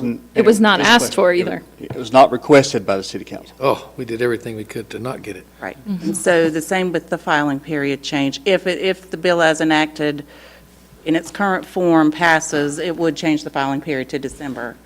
If you adopt this and that bill doesn't pass, it's still July. That doesn't change your filing period. So whether or not, so if we, I suppose city council could decide December, but that's not what's in here. So the December filing period is out of our hands if they Correct. decide to pass that. That's correct. Thank you. Could we pass a resolution this evening requesting that the filing period be July, that particular bill be amended? To Yes, allow ma'am. us to do that? Yes, ma'am, you could do that. Madam Mayor, I propose we pass a resolution recommending to the General Assembly that our election filing period be in July. Is there any discussion about that? We'll probably have to make it a little more formal. We could ask. Please do. I'd put any legalese in there. City attorney to put it in a more formal Yes. request format? Yes, ma'am. I'll prepare a resolution consistent with your motion. Okay. Is there any discussion? Not. Those in favor of a resolution requesting that the proposed General Assembly bill be amended to provide for filing in July, say aye. Aye. Those opposed say no. Ayes have it. So if we could do that. I'll do that. Thank you. I think it's also important to note that none of these changes have been done to stop anyone from running for city council. Everyone that is sitting up at this table is in the exact same boat as everybody that's out there. We also don't know what's going on, and the General Assembly keeps changing things. It's nothing that we've requested, it's nothing that staff's requested, and we still have the same questions that you do.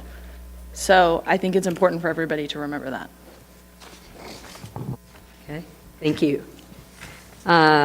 New business, request to eliminate 2-hour parking on Oakland Street. This is where we had a lot of public comment in favor of eliminating it, and some concerns about doing that. We had, Got your name. it was Dr. Lawrence, yeah, had concerns about that. So,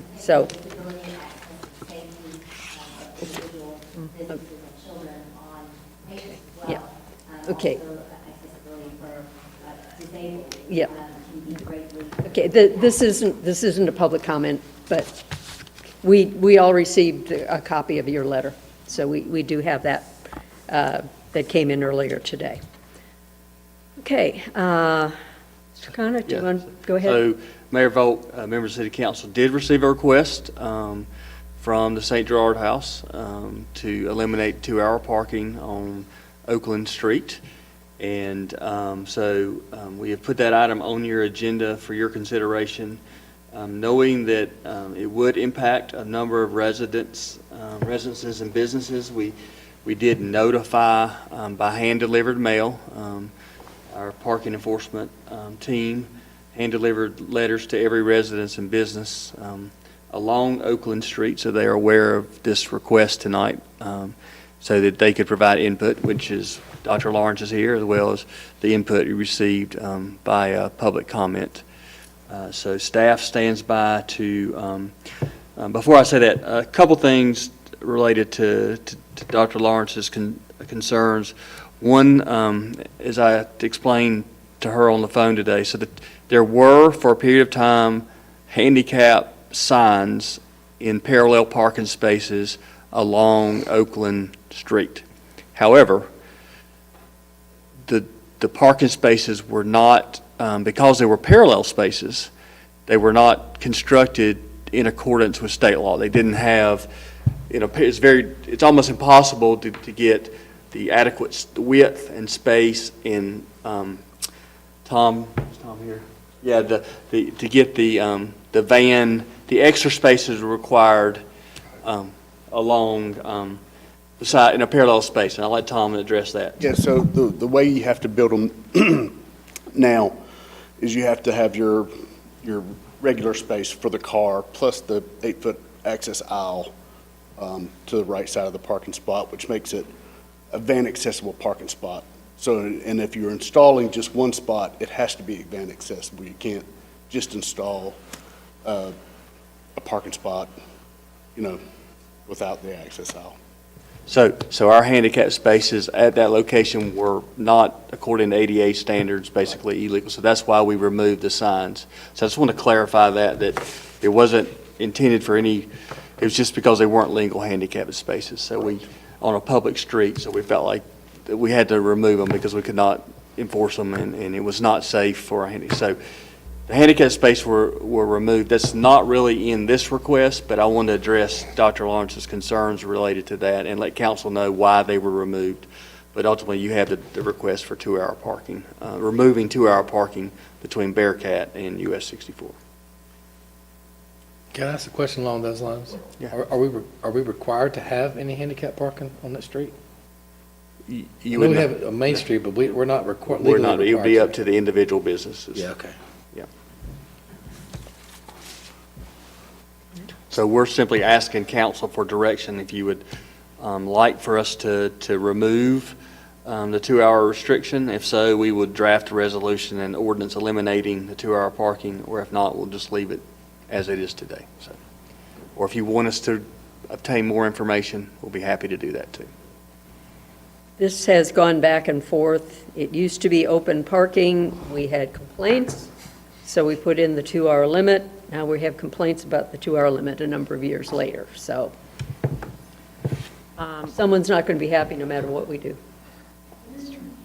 I will say, I own a business directly on Bearcat Boulevard, and before I ever came to city council, I actually requested short-term parking in front of our office because the high school utilizes the parking on Bearcat Boulevard all day, every day.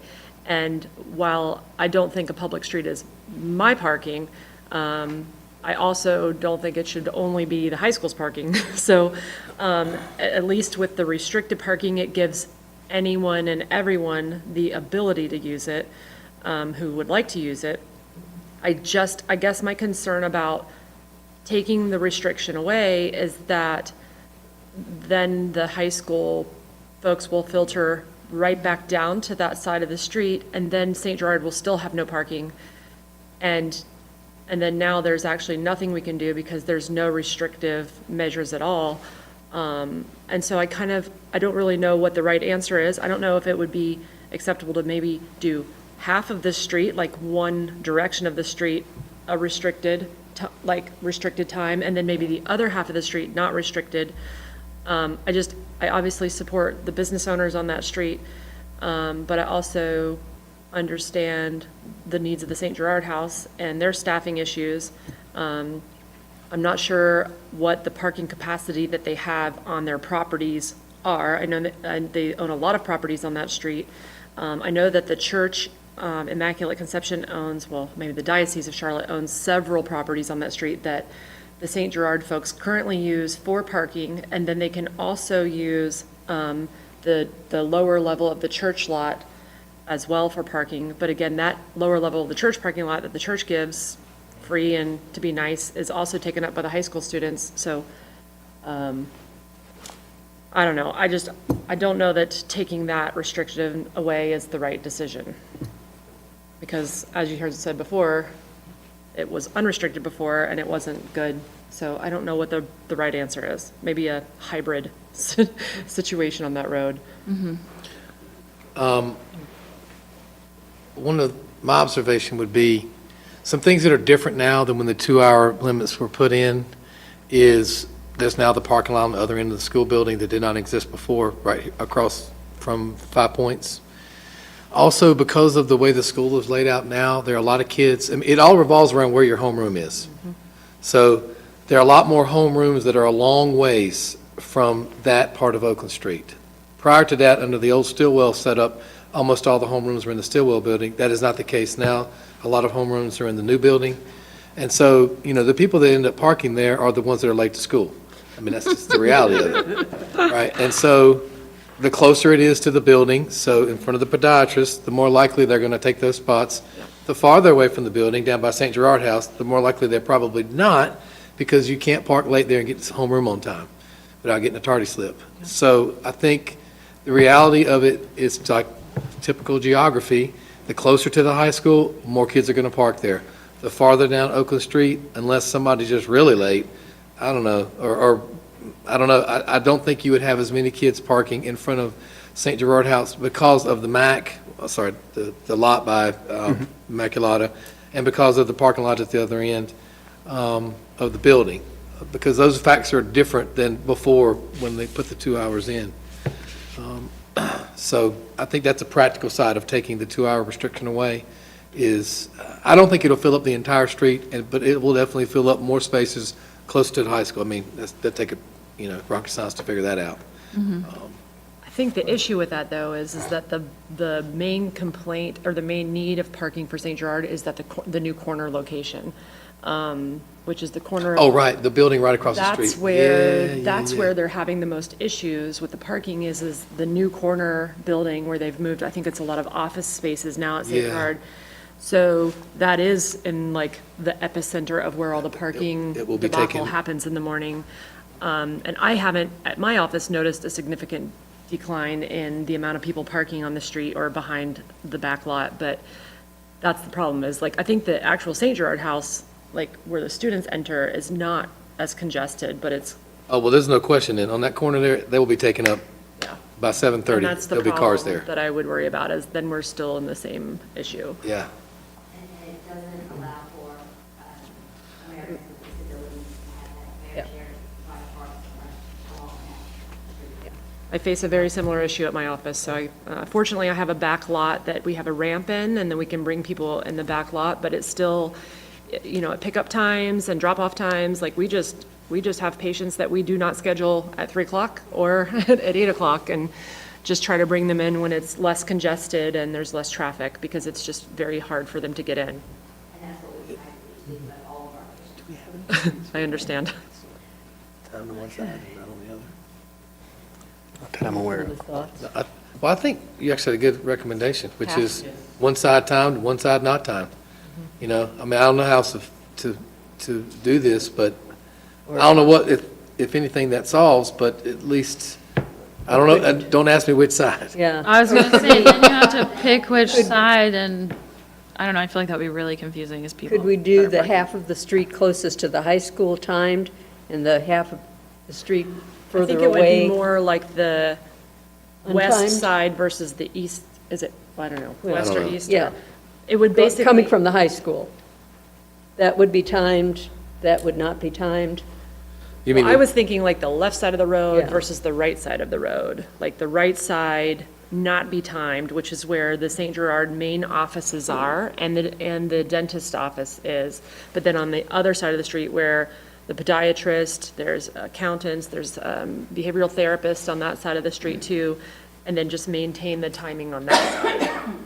Like the left versus the right, as opposed to yeah. the, And you asked the question about, do we have opposite, I mean, we do have streets in town where you have no parking on one side and parking on the other, so that would be very similar. It would just have to be signed accordingly. Oh, Chief Tom. Monahan, do you have any thoughts? Chief Monahan, do you have any thoughts on this? I think we'll enforce whatever y'all decide.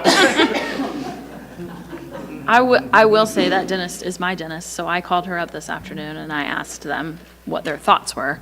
And their concern actually was not with the time limit, it was with the fact that you can't see anything whenever you leave their driveway, which is a whole nother conversation that I am going to bring up later because it is terrifying.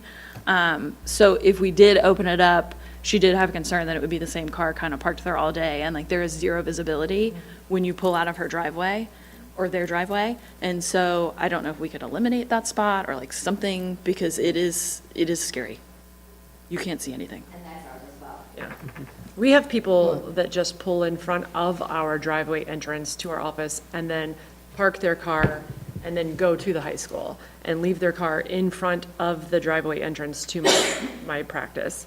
So that, I mean, yeah. We're talking about Yeah. children, Gerard House, you know, and what I have had Yeah. children. And God forbid anybody get into those children. Yep. Okay. So what about a hybrid situation? Sure. Let's try it. We can try it. I'm okay with that. So One side, the party one side side of the monitored, street would be free. free, unrestricted, and then the King Street side, Church Street. So it would be the west side would be unrestricted, the west side would be restricted. The east side of Oakland would be restricted with 2-hour parking between Bearcat and US 64. That seems reasonable. And then I think your suggestion about just removing that parking spot there is the way to handle that. I'm assuming we can take a spot away if we. Oh, absolutely. Because it's also like, there's not a lot of space in between the edge of their driveway and that parking space. So you just gotta kind of, You just kind of paint it all. So now you're trying to yellow. take parking. So- Park here. And I think, I think we could remove that space there as consideration. We'll go look and see how they're all, but we could eliminate that one space. And,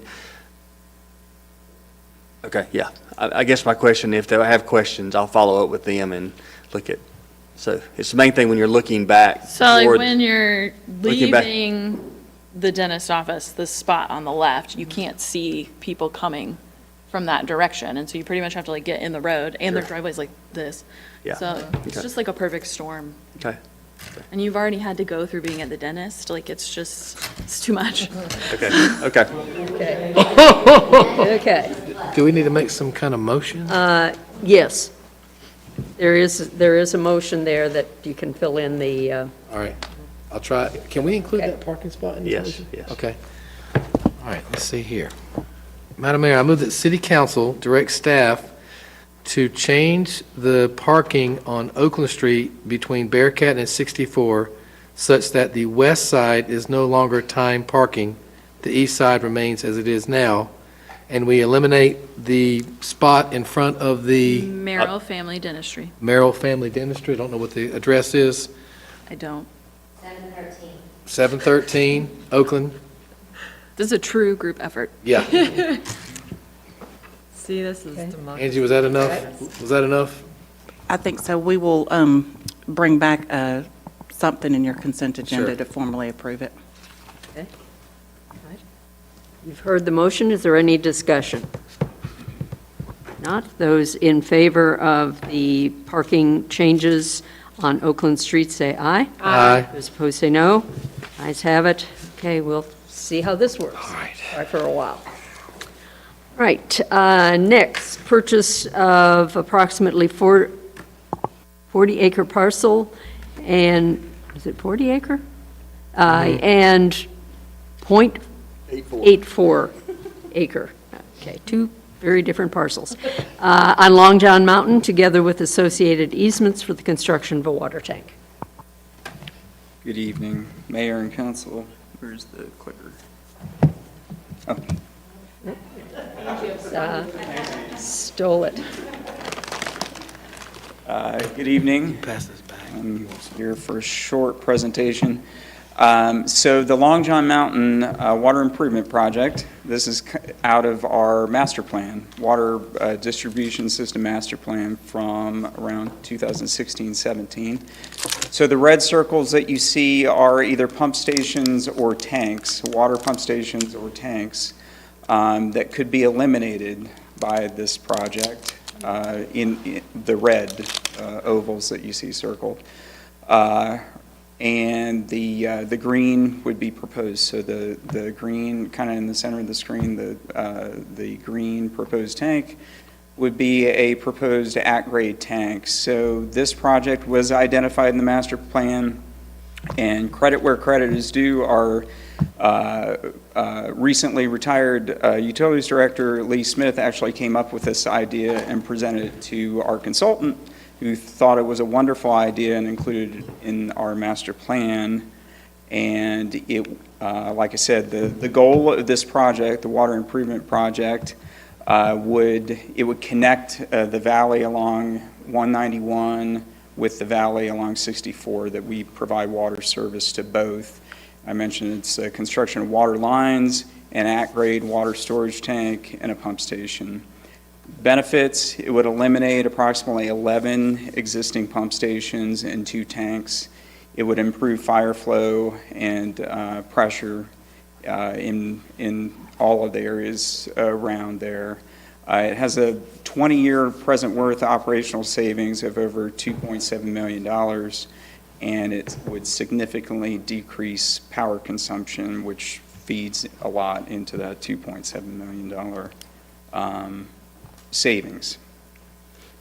So this particular property, which you saw on the map in kind of the light blue, is owned by the Bennetts and the Rogers. So Glenn and Deborah Bennett and Martha and Wayne Rogers, and Conserving Carolina had been working with them for a little bit, and Conserving Carolina approached the city several years ago, and with an effort to try to conserve additional land on Long John Mountain. And they've been working with us and the property owners, the Bennetts and the Rogers, to incorporate further conservation efforts on the mountain. And Glenn and Martha's grandfather purchased the property decades ago, and Glenn and Deborah and Martha and Wayne are all here. They've been waiting patiently for this. Thank you for that. I should have warned them and maybe had them come a little bit later, so I apologize for that.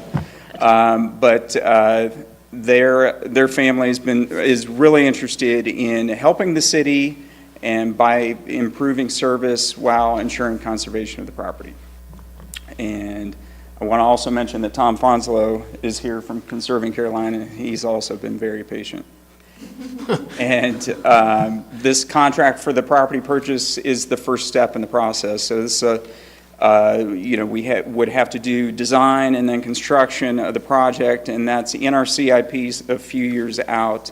But again, this property purchase is the first step to build a sustainable water improvement project because of the cost savings, the energy savings. And it's also a beginning of the city's partnership with the Bennetts and Rogers and Conserving Carolina. And I just want to say that Glenn and Debbie and Martha and Wayne have been just a joy to deal with the last few years. And I want to thank them and Conserving Carolina and Tom for working with us on this process. Happy to answer any questions that you all have. And they did not want to say anything. I don't know if Tom has anything to add at all, or. Great project that will increase public access to the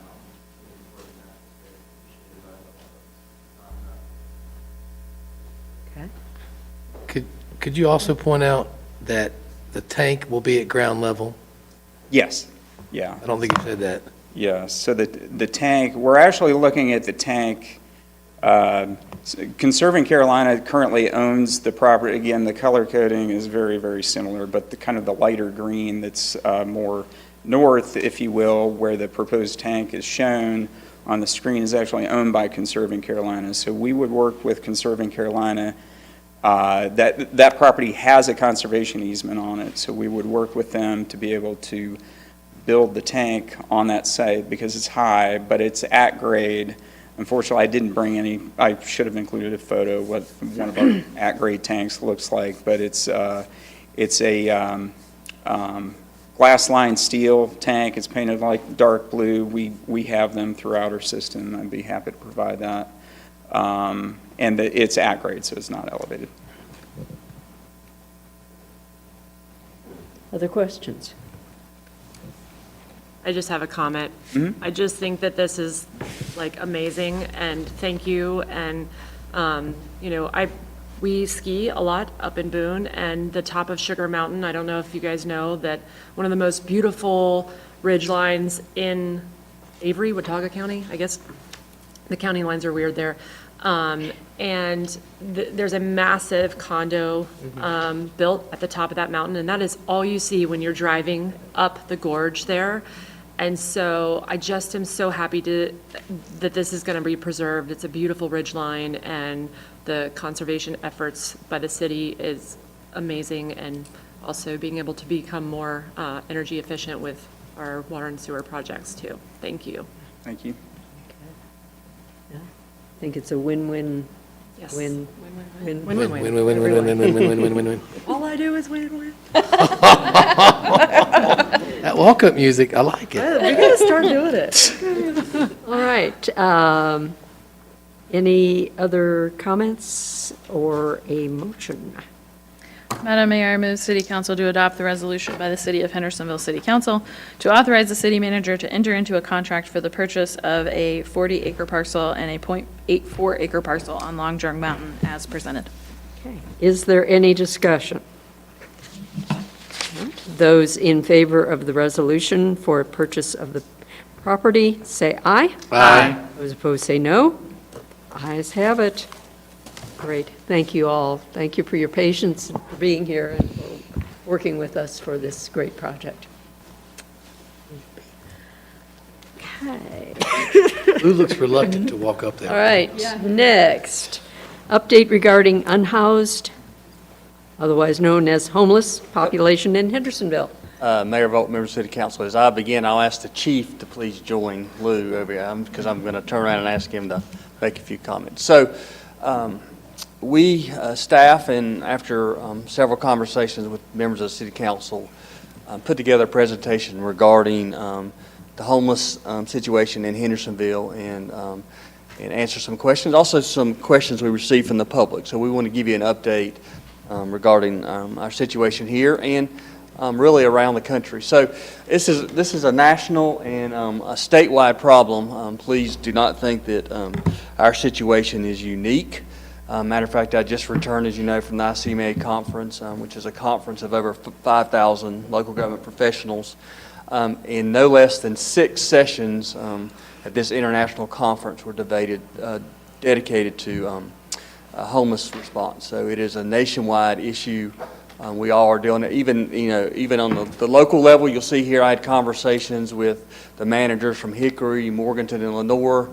They're partnering with their local council of government to hire a homeless advocate because they're seeing a number of homeless individuals' needs for homeless advocacy in their community. And ironically, I was on the at dinner while I was at the conference, and a friend of mine from Mount Airy texted me this quote here. Basically, she said, "Are you guys dealing with a homeless problem by chance? Ours has increased so rapidly. I swear they're being bussed in." How many times have you heard that in Hendersonville? So it's just not Hendersonville is the point of that. What we see and what we believe, some of obviously the causes of this are lack of affordable housing. Some folks. Housing is an issue, domestic abuse is an issue, drug and alcohol addiction is an issue, as well as mental health issues. So those are all some of our main causes as we see folks on the street. And limited access, particularly to drug and alcohol rehab, as well as mental health treatment is a main driver in what we're seeing in the homeless situation in the United States and locally. Citizens' concerns we've heard concerns about crime and vandalism, and I'll have the chief talk about law enforcement interaction in just a minute. Panhandling, you hear concerns. There's a lot of questions about panhandling and some local communities around us changing their panhandling ordinance. We can talk about ours. Camping on public and private properties is an issue we're dealing with. Lou will speak to that. Police and fire responding to drug overdoses. People generally feeling unsafe in our community, and really people are ruining the downtown atmosphere. Those are things I think council hears. Those are things that we hear. I know the issue was brought up at the mayor's council conversation on Monday night. So lots of things, lots of concerns we hear in the community. It's a very complex issue. I will guarantee there is no silver bullet.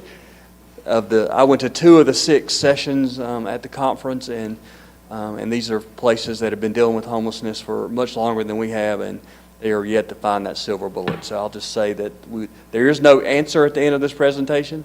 There's just more work to be done on behalf of our community because the city cannot solve this problem by ourselves. We should be conveners of our nonprofit partners, our other local government partners, and the community in general.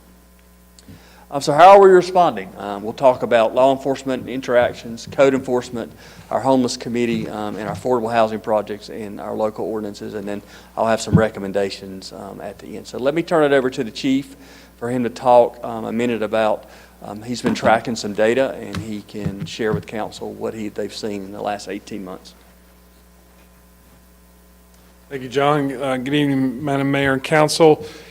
So about 18 months ago, we decided to start tracking our encounters with homeless individuals. The idea behind that was to be able to give, when this night came, to be able to give you accurate data on what homelessness looks like for us in the city of Hendersonville with respect to our law enforcement.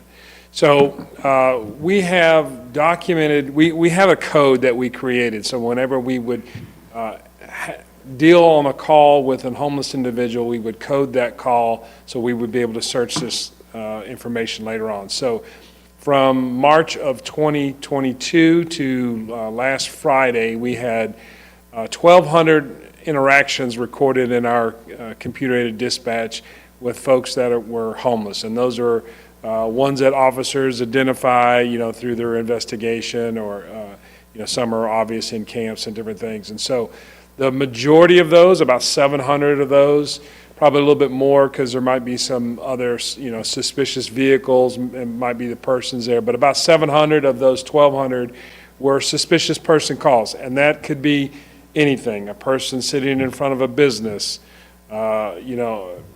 someone just hanging out in a parking lot over by, on White Street or something. So it would, I'd have to dive into all those, but what this represents is, several calls a day where law enforcement is interacting with someone, who we've identified as homeless.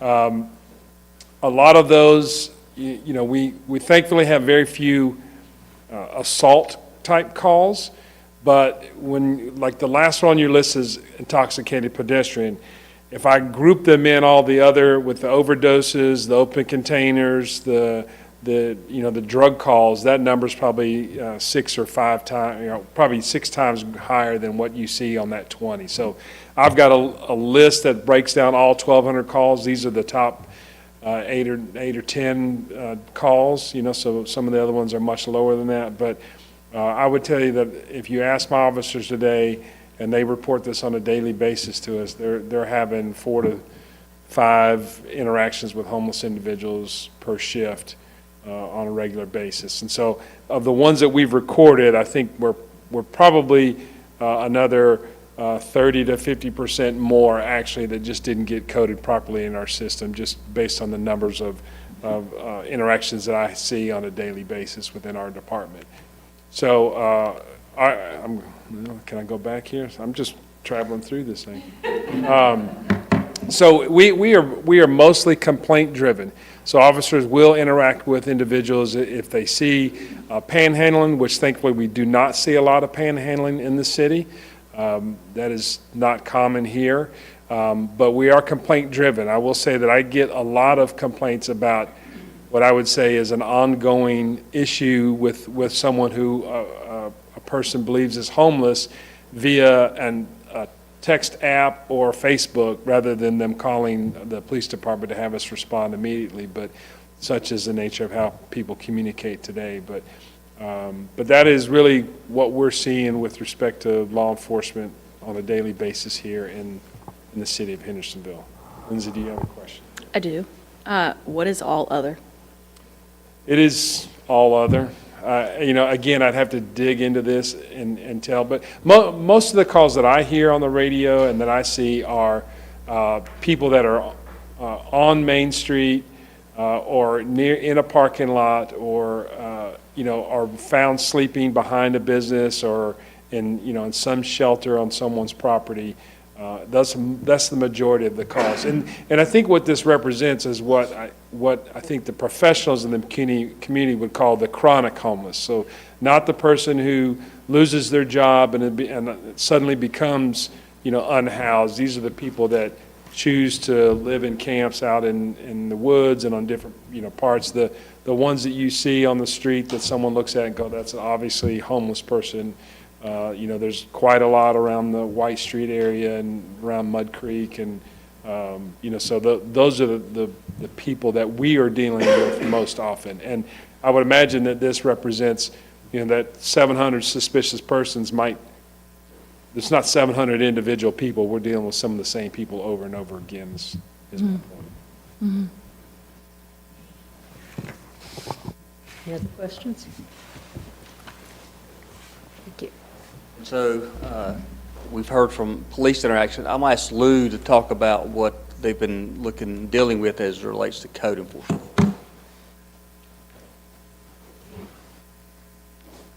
So I guess I'll start with noting assist agency, those 28. Some chunk of those are probably our code enforcement team, code enforcement officer. There's a good deal of partnership as it relates to the role that we play in this process. So the first thing kind of want to talk through is the procedure if we get a complaint about a camp. So if we have so we're very similar in terms of PD. We are primarily complaint driven. If we receive a complaint about a camp and a nuisance violation or an illegal use violation, then we are first doing a site visit. If the site is occupied, then we are connecting with PD to provide assistance on site. We're photographing the site, and we do, depends, come across both camps on public property and on private property. When they are on private property, we're doing a notice to property owners or contact via phone, email, if contact known. So if we can reach out to a property owner and have a conversation, if we're able to do that first, we are doing that first. We are also concurrently connecting with Blue Ridge Community Health Services and their street outreach team, and working with property owners and with PD to allow that entity some time to go in and talk with anyone who may be staying at the camps and connect them with the services that are available in the community for the unhoused. So those two steps run concurrently. If the camp is on a public property, we're allowing at least 14 days. If it's on a private property, we're asking the private property owner to allow that time frame, but they do not have that.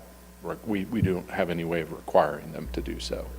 And then, of course, continuing monitoring and follow up with the property owner and advising property owner on maintenance and ongoing monitoring of the property to avoid recurrence of camps. And that is to note that we are not saying that we are going to ongoingly monitor their property, but that they will need to avoid additional issues as it relates to the nuisance issue. So the enforcement authority that we have is within the city, twofold, and primarily relates to what we in code enforcement call enumeration. It is nuisance, our nuisance code, and it's a police power that the city has. It's in the code of ordinances, and then also within the city boundary, we could also potentially use our zoning authority for an illegal use. In the ETJ, we only have the zoning authority. We do not have any police power or nuisance power in the ETJ. So this is just, I put this up here so that you know what we're tracking. It's not as well laid out as the chief's, but these are the camps that we have identified and variously interacted with.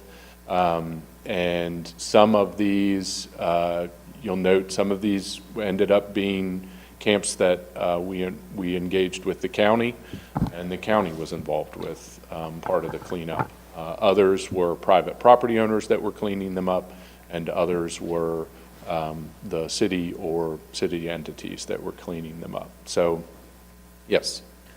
On the cost of cleanup, is that what the city paid to clean that up? So let's see. I'm talking about the one.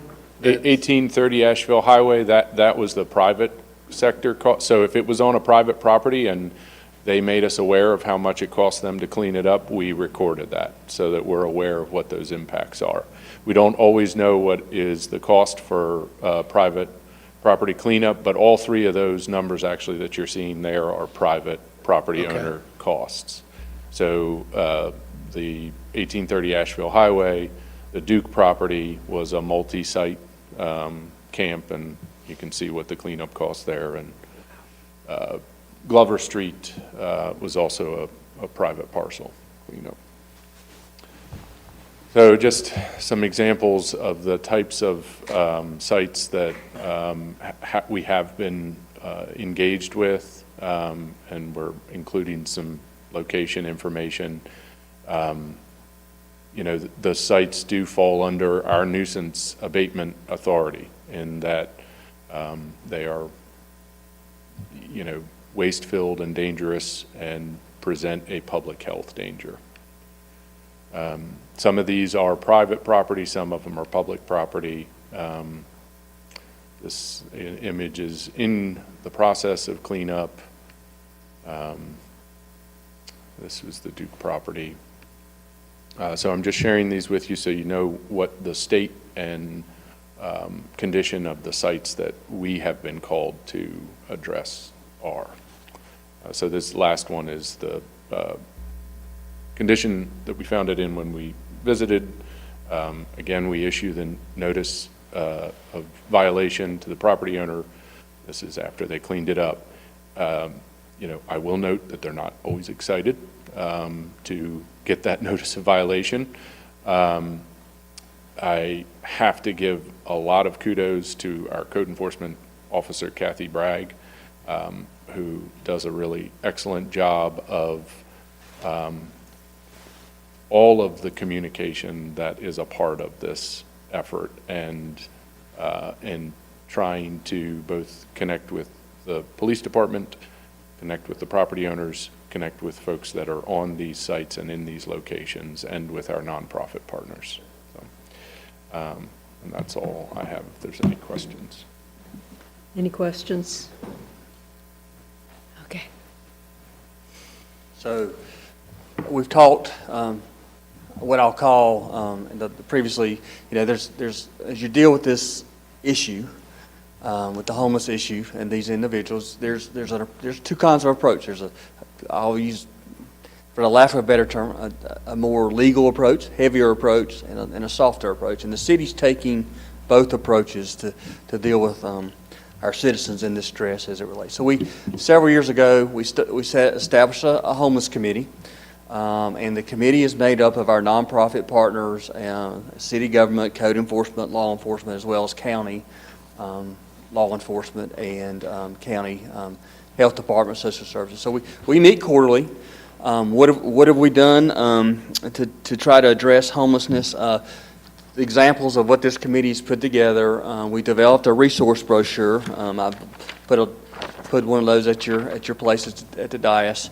We developed a resource that we provide to folks, and it lays out various service agencies and where to get assistance, and we provide that as part of you. Lou mentioned the Blue Ridge Health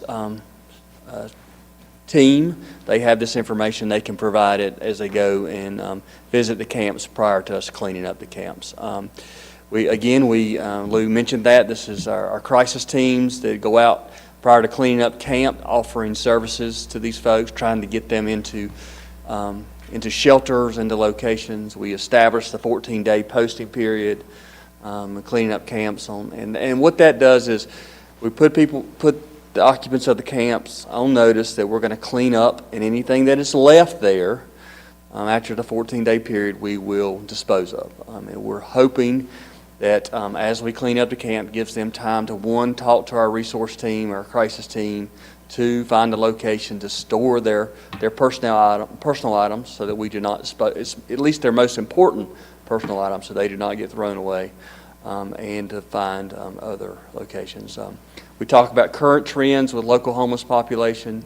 We've generated support for the Connection Center, and I'll talk about that in just a minute. And we do support the place and time count that many of you, point in time count that many of you have participated in. So, but the bottom line is we need more data. One of the sessions I attended at the conference was the idea of data. Like, we have the point in time count, we have the law enforcement data interaction, but really to address this problem systematically, we really need to look at how we need additional data, working with our healthcare system, working with our local jails, and obtain other data as it relates how long these folks how long are they staying, if we have to take them for trespassing to jail or disturbance, how long are they staying there, and how often are they may be going back and forth.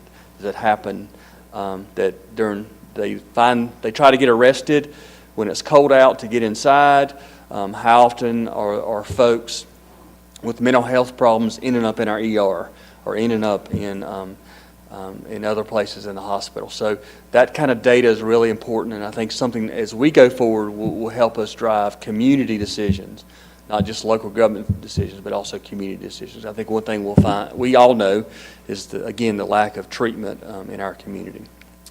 The City Council's also worked, another piece of this is affordable housing. So I want to touch again a little bit some things the council has been working on. We are working with the Housing Assistance Corporation, as you know, with Oklawaha Village, Apple Ridge, the projects we've done on Allen Street and First Avenue and also on Beach Street. You've approved multiple low-income housing tax credit projects that really are putting those low-income units, because a lot of folks that take advantage of the low-income tax credit projects may be one paycheck away from being homeless.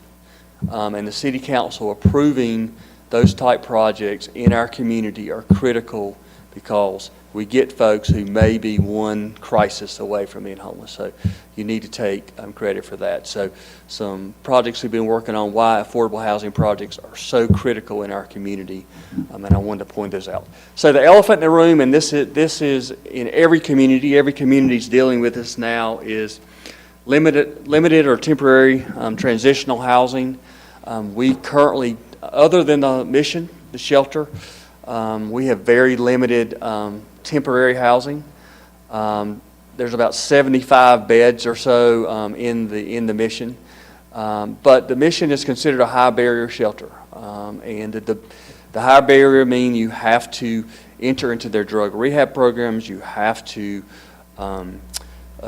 attempt to get a job, several criteria before they will allow you to stay there. And there's two different philosophical beliefs. There's the high barrier that before you can come into the shelter, you have to do these things.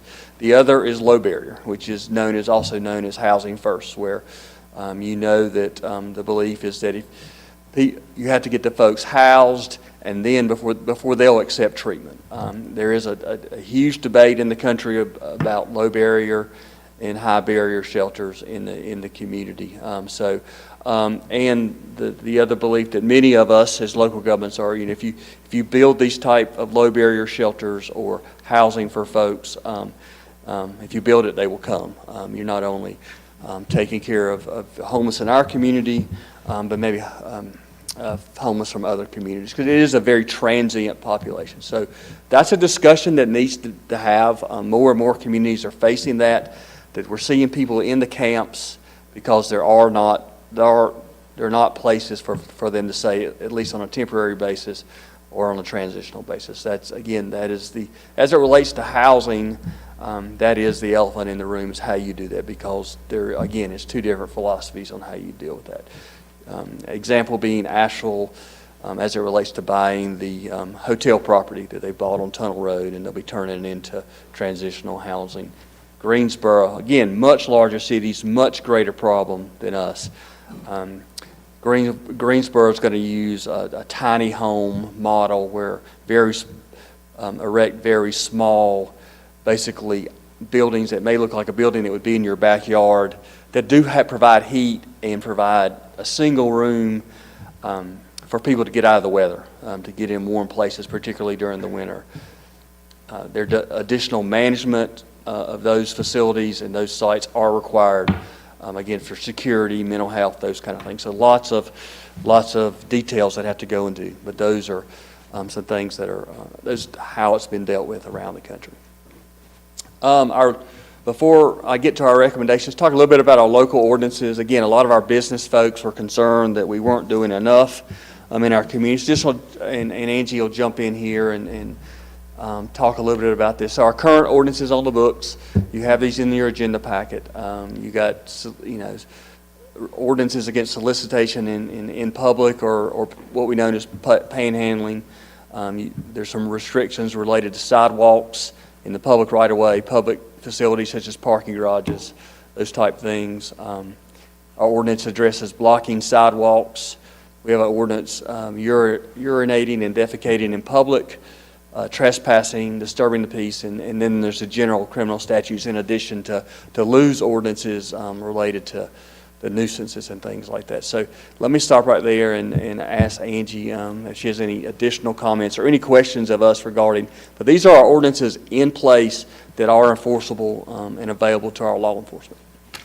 So I do think it would be a good idea at some point to delve into these in a little bit more detail. and to also explore what other options or additional options that may be available if City Council wanted to have some more tools in your tool belt to manage this situation. I won't go into a lot of detail now, but I do have a lot of examples from other places and some things that they're doing that you might be interested in doing if that be the pleasure of City Council. So what's next steps? So this, as you see, I stole this slide from the city of Vista, California. Thought it was a great slide as part of their presentation. But it shows that this is not, again, a single entity, a single approach to resolve, and this is a very complex issue. And I think it's important as we go forward and develop our plan that we involve all of these institutions, all of these sectors of our community to address the homelessness issue in our community, including law enforcement. We heard from our friends, or my colleagues in Oregon and Washington State about their state had attempted to take some of the law enforcement processes out of this partnership, and it has not worked too well for them. And so I think it is a collaborative effort, partnership across all sectors in our community to deal with this unmet physical and behavioral and social needs, with health care, stable housing, human services, and then the criminal justice. So just a multi-pronged approach to deal with this. And again, we as a local government and even the county cannot solve this issue. This is multi-jurisdictional, multi-sector to address our homeless crisis in America. So what's next for us? So we, really from a council, we want to get direction. Give Chief my hand credit. If you like it, it's my hands. If you don't like it, it's my hands. So how about that? So kind of the policy statement is, and I think it sums it. It's very simplistic, but there's, we're not saying that folks that are homeless, they have the right to be homeless. Some folks choose to live this lifestyle, and they have that right. But, firmly to believe that they don't have the right to be a nuisance to other property owners, be a nuisance to other folks. And, there's a fine line there because someone sleeping on a bench is not a crime. We can talk about that. And there's certain things that, that people think we should be able to do things about. The loitering statutes have been declared unconstitutional, things like that. But, again, getting high in bathrooms, urinating, defecating in public, camps, those really become a nuisance in the public safety. And we should be able to provide law enforcement with the tools to deal with those issues. At the same time, I think we should look at developing a strategic plan where we involve our partners to find solutions, not solutions, but find ways to try to help the folks that want to be helped, and to get them into situations that will possibly improve their lives. That includes reviewing our city ordinances, Angie mentioned, such as camping in public parks, looking at our authority to act as it relates to the ability to go on private property and trespass folks and get them off the property and clean up.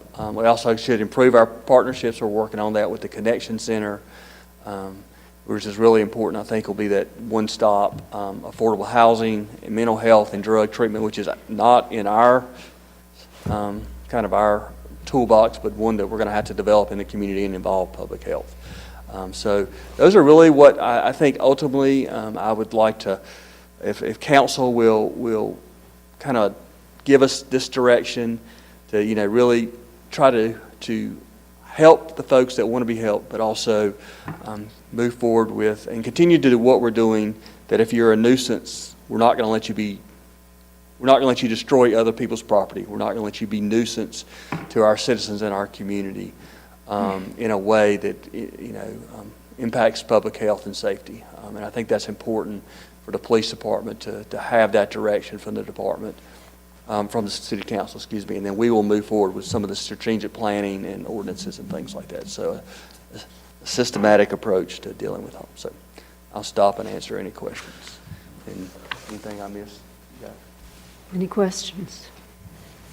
Comments?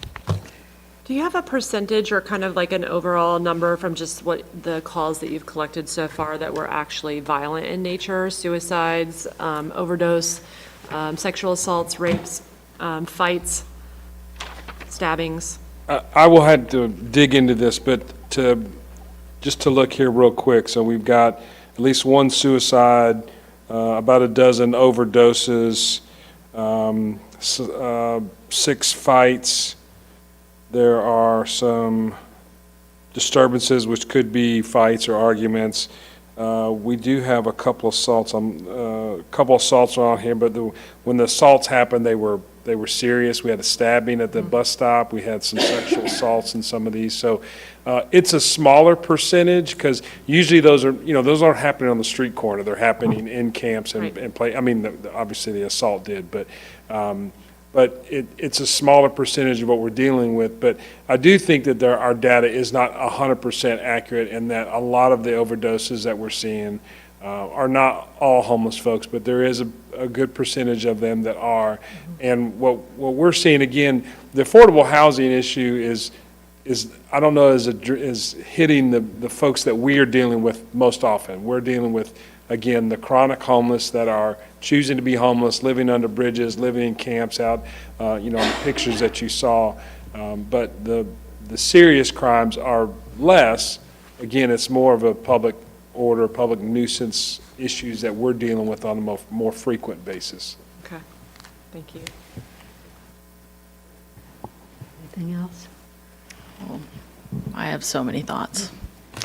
John knows that I feel pretty strongly about this issue. I think it's really important for us as we continue on this conversation to remember that we're talking about people. Yes, whether or not they are choosing to be homeless, they have some sort of unmet need.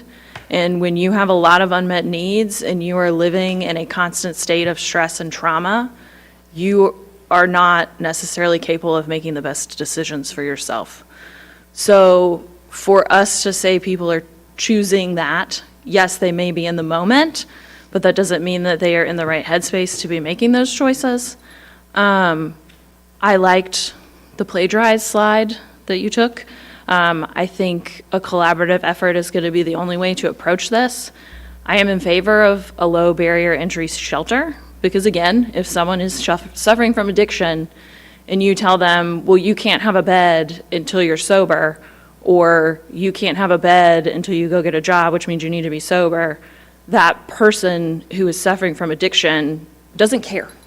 They don't care because their brain is telling them that if I don't get this X drug of choice, I'm going to die, the same way that our bodies tell us that if we don't breathe, we're going to die. It's that level of determination that their brain has for them. And so while this list is great of all of these resources, I don't think it's going to reach these people, and I think we need to do more. And I think the Connection Center is going to be amazing, and I think it's going to make an impact because all of these resources are in one place. Because that's the other thing, is if you're homeless and you need help from IAM and you need to go to the free clinics and you need to do this, and maybe you do have a job, well, you can't get off 4 different days to go do all of these different services. And so you're going to give up because you're already so down that if it's a higher bar and a higher bar and a higher bar, then you just give up. And so I would really like to see us look into some sort of low barrier, transitional housing, whether that's with a partner or something else. I think the Connection Center, like I said, will be great, but it's several years away. So what can we do in between then and now? Because I know it was mentioned previously, but there are a lot of people that live in this city and that are probably in this room that are one crisis away from also being homeless. And when you pile on and pile on and pile on and pile on, it's hard to get out of that. And I also think it's important that when we're talking about the local ordinances, that it's not just homeless people that commit all of these crimes. Because we're the ones setting the stage for this conversation, and what the community is hearing is that all homeless people are bad and all of them are committing crimes. And that is just not a generalization that I'm okay with, because they are human beings and we shouldn't be dehumanizing them in ways to generalize that they're all committing crimes. I don't think it's required to be sober to get into the shelter. It's just required that you enter into like steps to become sober. So it's not an actual requirement, because I think you said that. Yeah, I thought it was. It's not. You have to enter into essentially like a program to be able to go. You don't have to have a job to be able to go, but you have to enter into some sort of like, you can come here and stay, but we need you to start taking steps also.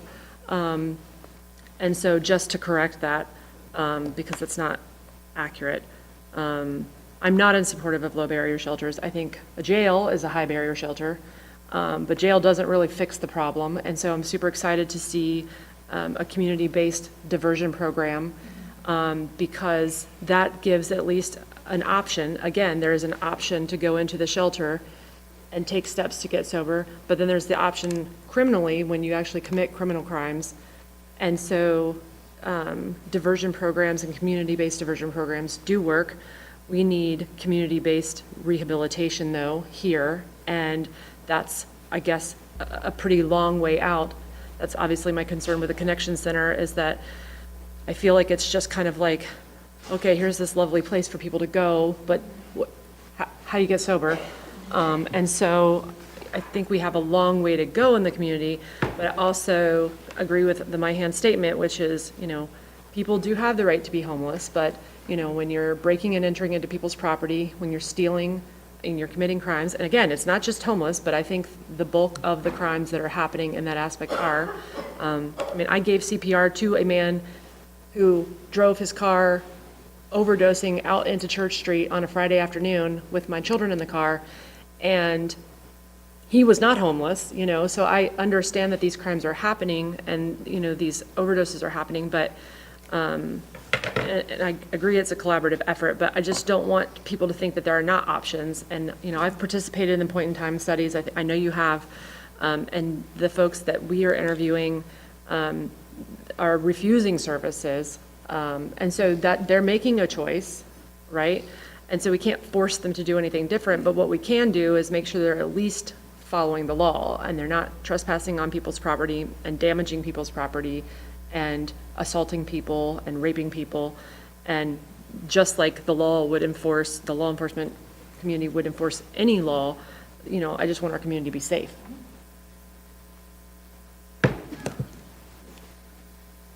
Anything else? I just want, well, I happen to know that the Connection Center is in sort of a legal wrangling that we're waiting to get solved. So hopefully when that happens, that center will quickly get up and running. But we're just waiting on the judge to take care of some things for that. I will also report, just because it wasn't mentioned, but it goes what we're talking about here, and that is the new, the opioid settlement money will pay for people who are in rehab to be housed. So that is coming as a way to help with this. Now, of course, that's not long-term housing, and also you have to be in rehab program. So that is on the horizon. The challenge, of course, once again is, well, where is that housing going to happen?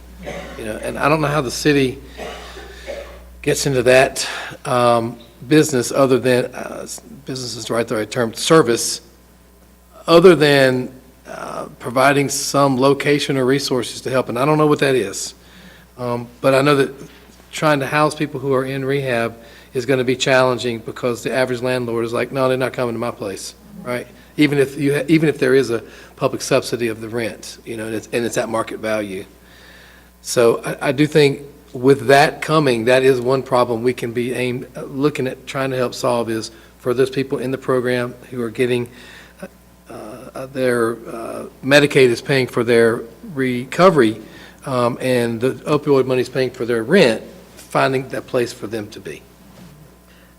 Maybe the Sackler family could donate some money for some of this housing.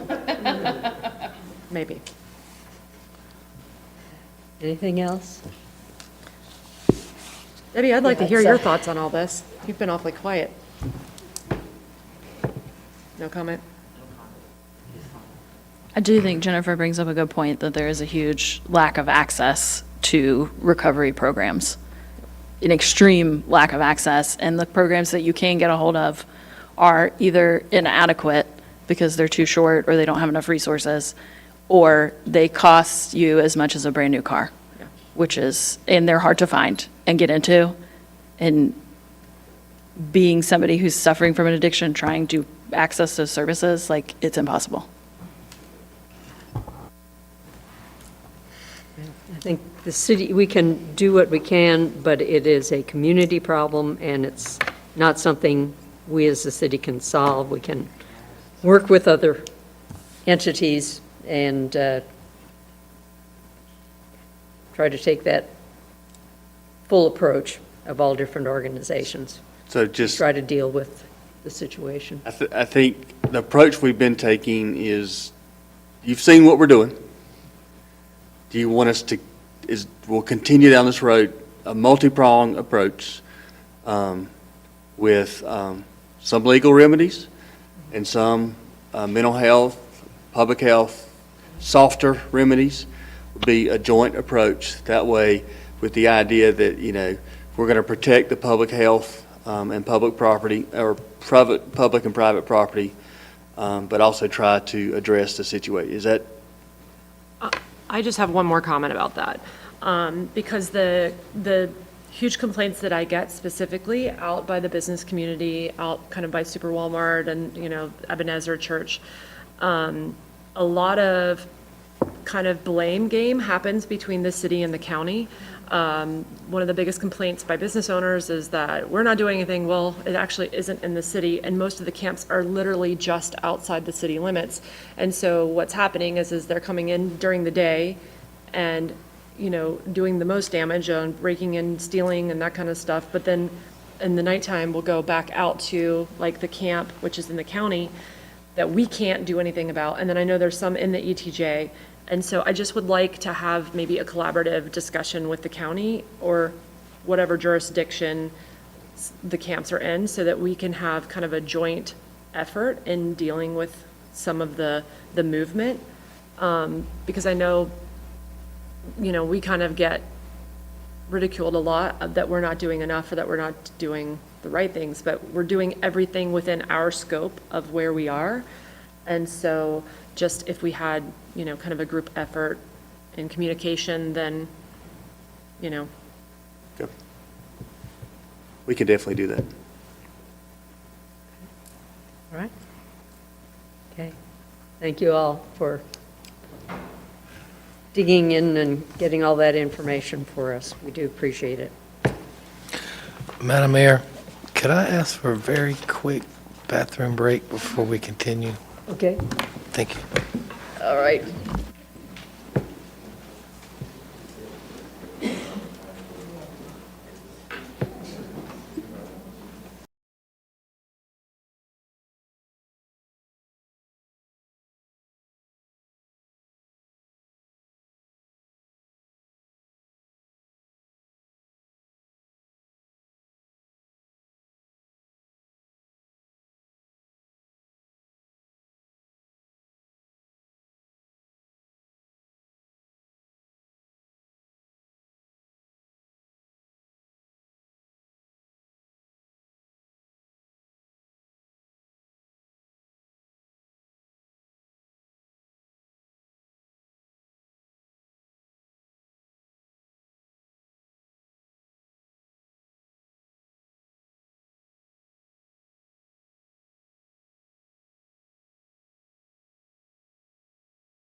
Next item of business, consideration of a vacancy appointment to the Environmental Sustainability Board. So we have an opening on that board. We have one opening. It's been open for a couple of months, and the board Okay. has been asking and asking and asking for us to fill that position. And thankfully, just at the right time, when I said, hey, can we put this on the agenda, an application was submitted. All right. So would you like to make a motion? I would. I move that the city council appoint Logan Secord to the vacant spot on the Environmental Sustainability Board. Okay. Logan Secord has been nominated to a position on the Environmental Sustainability Board. Are there further nominations? Not. Those in favor of appointing Logan Secord to the Environmental Sustainability Board, say aye. Aye. Those opposed, say no. Ayes have it. Thank you for your willingness to serve and for hanging in there. We'll see you Is that in like a all week and a right? half. Wow, man, you are dedicated. Okay. Developer, so I've done hundreds of these. Okay, city manager report.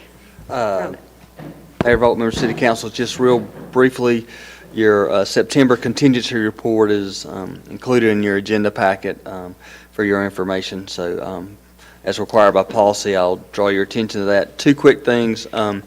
We did have to upgrade our water shortage alert today. The Mills River continues to drop. It's currently, I believe, below 40 cubic feet per second. Yes. So in accordance with our water shortage plan, we had to upgrade, which again is asking folks to limit outside watering, washing of cars, those types of things, any non-essential uses, till we get some rain, hopefully at the end of next week, but it's going to be at least another week before we see rain. We were upgraded to, I believe, a moderate drought today by the drought monitor. So we are one of the few areas in the state that are in that moderate drought. So want to draw your attention to that. And then secondly, remind everybody, Allison sent out an email today announcing the Laura Corn mini golf opening October the 19th. We're very close to getting it open, and Not my putter. We're excited. I think we have a great shotgun start for everybody to come and putt, but we'll have some pictures of the council ahead of time, and I think you'll be very pleased with how we have remembered Laura Corn and the history of the mini golf, as well as the community in general, with some of the elements on the hole. So we're particularly proud and thank Brian and Allison and our Public Works team for managing that project. So that's all I have. Thank you. Okay. Thank you. Any questions? No? All right. Council comments. Thank you, Madam Mayor. For the past 14 years, I've been able to meet the needs of my family while also serving as a council member. While challenging at times, I feel that I've been able to fulfill both roles to the best of my ability. Upon deep reflection and much prayer, I have decided that I have to step away from council at this time in order to be more present to take care of my family and my parents. I'm asking the City Council to accept my resignation effective at the end of my council conversation on Monday, this coming Monday, October the 9th. I apologize to the residents, to council, and to city staff for leaving before my term is completed. It has been quite a difficult decision to come to, and I appreciate your understanding and patience with me, and I appreciate the patience of council as I have a few remarks. As I depart from council, I would like to share these thoughts. First, Hendersonville is such a great place to live. There are so many great people living in our town and in our surrounding communities. It has been an honor to serve everyone here and the residents on council. My favorite part of being a council member is those moments when an individual comes to you with a problem and they just need to find the right person in local government to assist them. I enjoy that. I even had the chance to do that just this morning. It is extremely fulfilling to see local government work for the residents, businesses, and visitors. And I'm a strong believer that open democracy is the best form of government, and though it's sometimes slow and it grinds fine, and it's often time-consuming, it beats the alternative. Democracy starts first with competent municipal government, and we have one here with the city of Hendersonville. Second, it has been a pleasure to serve on council with some great council members during my time. Jeff Collis, Jeff Miller, Ron Stevens, Steve Character, and Ralph Freeman, and of course you, the current council members with whom I currently serve, have all been exemplary elected leaders of our hometown. Debbie, you have such a wonderful heart. You are sincere in everything you do. Getting to know you as a council member and a friend has enriched my life on council. You represent the residents of Hendersonville with dignity, dedication, and enthusiasm. You are an inspiration. Thank you, Debbie, for your service. Jen and Lindsay, since you both started council at the same time, I had to flip a coin to see who I would mention first. And that is the truth, and my wife was there. Jen, you're first. You are forthright. You mean what you say. You are not afraid to advocate for an idea that may not be the majority view on council at that moment. That takes guts. You have a sincere concern for all people. I've enjoyed having you as my neighbor for 4 years, especially the goodies you have brought me at meetings. You are a concerned and empathetic representative on council, and I thank you, Jen, for your service. Lindsay, the lady with the purple hair, is my own child who has purple hair would often refer to you. I've enjoyed getting to know you. Your dedication to social fairness and ecological preservation are evident in all of your decisions. You are open to your constituents' ideas and open to ideas with which you may initially disagree. You are also an empathetic and concerned representative on council. Your optimism is infectious. Thank you, Lindsay, for your service. Barbara, your first term as mayor was my first term on council. You have been my mayor, our mayor, for the last 14 years while I've been on council. You represent our city with class, professionalism, and undying dedication. Your level-headed approach to governing has been a calming influence through the literally, I counted them, hundreds of meetings we have attended during this time. Our occasional disagreements on policy matters have never lasted past a particular vote. I'm appreciative of our ability to communicate and govern together for almost a decade and a half. You are a pillar of the city of Hendersonville. Thank you, Barbara, for your service. To the general public, you all should know that these four leaders are first and foremost dedicated family members. They often talk about their families and what they're doing with them, whether as a mom, a grandma, or a spouse. You should also know that sitting as a council member is not easy. There are complicated issues with many angles that have differing impacts on us all. I would hope that the general public would never refuse to have any of these members over to eat dinner, to serve on a board with you, to be in a meeting with you, or just spend time with you just because they're council members. They are real people who are trying to do the best they can. You may disagree with them, but please do respect them and what they're trying to do for you, the residents of Hendersonville. Next to the city staff, what can I say? You are such a talented group of people. You take so much pride in what you do. You are enthusiastic, innovative, and just fun people. You make being a civil servant cool. To our city clerk, Jill, thank you for your dedication as our clerk. I appreciate you looking after me when I needed some help. You have a warm and welcoming personality. You help keep us organized and you take care of us. I thank you for your service to the city.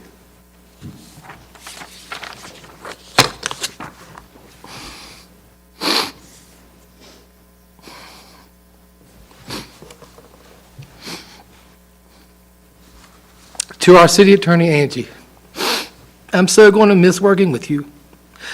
I love reading everything you write. I guess I'm kind of a geek like that. I love talking legalese with you, and I love how you give counsel such in-depth and analytical and well-timed advice. Lawyers rock, and you are a star for the city. I thank you for your service, Angie. Finally, to our city manager, John. I remember lobbying hard to hire you when you were applying for the manager position. Like a seasoned major league manager, you know how to surround yourself with great talent and then let those talented people perform with confidence. There are so many crazy things that a city manager deals with on a daily basis. You handle them all with precision, like a highly skilled artisan who is a master at their craft. And of course, your craft is making the wheels of government work for as many interested parties as possible. You also have provided me and all the members of council with hours and hours of great advice in discussing the issues of the day for our council. You take great pride in this city. I know from talking to one of your colleagues, who is a mutual friend of ours, that you are regarded as one of the greatest city managers that we have. Thank you for your working with me all these years, and thank you for your service to the city. Next, I'd like to thank my supporters. So many residents and businesses owners throughout the years have provided me with suggestions, advice, compliments, and at times criticism that have been invaluable in helping me fulfill my role as a council member. I thank all the folks who have helped me through 4 campaigns, working the polls, talking to voters, and sharing your time to help get me elected. Also, I appreciate all the kind comments when I get thanked for what this fine staff does. My final thank you is for my family. Susan, thank you for supporting me on city council all these years. Mom and Dad, I want to thank you too. As your son, I'm not sure I'll ever get over the desire to make you proud. I know that you have been proud of my time on council. You were both civil servants, and I'm happy that I could follow in your footsteps. Dad, I appreciate you helping me campaign. From the phone calls in which you explained to people that you are Jerry Smith, campaigning for the junior who was working the polls, and working the polls and making friends with everyone out there, including my competition. Dad, you've been a tremendous support for me, and a lot of people know me as the other Jerry Smith. Mom, I appreciate you I appreciate you sporting a Jerry Smith bumper sticker on your car all the time, regardless of whether it was an election year or not. Mom, I also appreciate you asking how my meetings went with a sincere desire to see how I was doing. I love you both very much. To my kids, best kids in the whole world, right? I said everybody's kids are the best kids in the whole world. Martha, Miriam, and JT, I've always wanted you to be proud of me. For most of your lives, I have been on council. I know that you don't always know what I do, but I do know that you understand that city government is important. I'm incredibly fortunate that 2 of you got a chance to vote for me as a council member. What an awesome thing for a dad to be able to say. I love being your dad, even when it hurts sometimes. Of all the various roles that I have played in this life, being your father is the one of which I am most proud and for which I am most thankful. I love you, Martha, I love you, Miriam, and I love you, JT.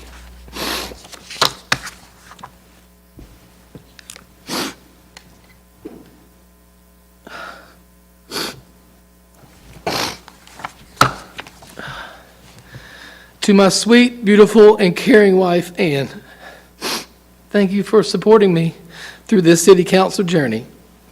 From taking care of the house while I was at meetings, to making phone calls during campaigns, to working the polls on election day, you've always been my number 1 teammate as a council member. So many times I would come home from a meeting and you would personally thank me for my service to the city.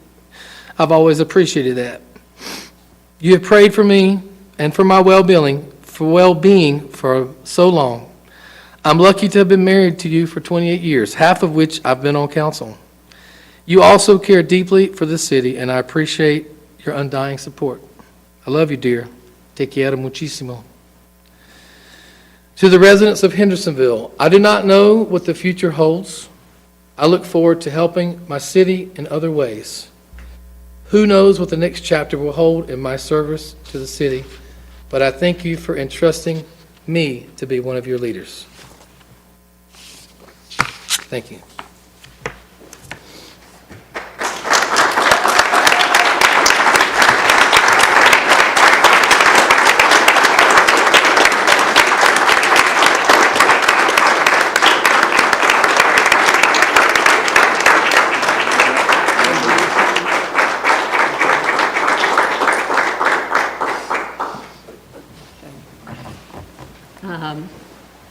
a limited number of people knew about the resignation, told two members of staff. But I specifically asked for, not for that. You don't have a choice, brother. I know. they were very efficient in pulling this together. A resolution of respect and appreciation honoring Jerry Smith. Whereas on this 5th day of October 2023, after serving the past 14 years as a City of Hendersonville City Council, Jerry Smith departs, leaving behind him an impressive legacy of public service. We, the governing body, employees, and residents of Hendersonville wish to acknowledge publicly the contributions made by Jerry Smith. And whereas Jerry Smith served the City of Hendersonville as council member from December 2009 to October 2023. And whereas during his tenure on the City of Hendersonville City Council, he was instrumental in implementing a 5-party agreement between the City of Hendersonville, Henderson County, Wingate University, Blue Ridge Community College, and Pardee Memorial Hospital for the construction and lease of and relative interests in a building to be situated at 747 6th Avenue West for a health sciences facility. Serving as a member of the Apple Country Greenways Commission, 3 years as chair, he advocated for and pursued the construction of the Ocklawaha Greenway Phase 2 project. Additionally, serving as a member of the Parks and Green Space Master Plan adopted by City Council in 2011, he paved the way for numerous park improvements, including the expansion and construction of the Ocklawaha Greenway Phase 3 project. Combined, he implemented the construction over 2.6 miles of greenway.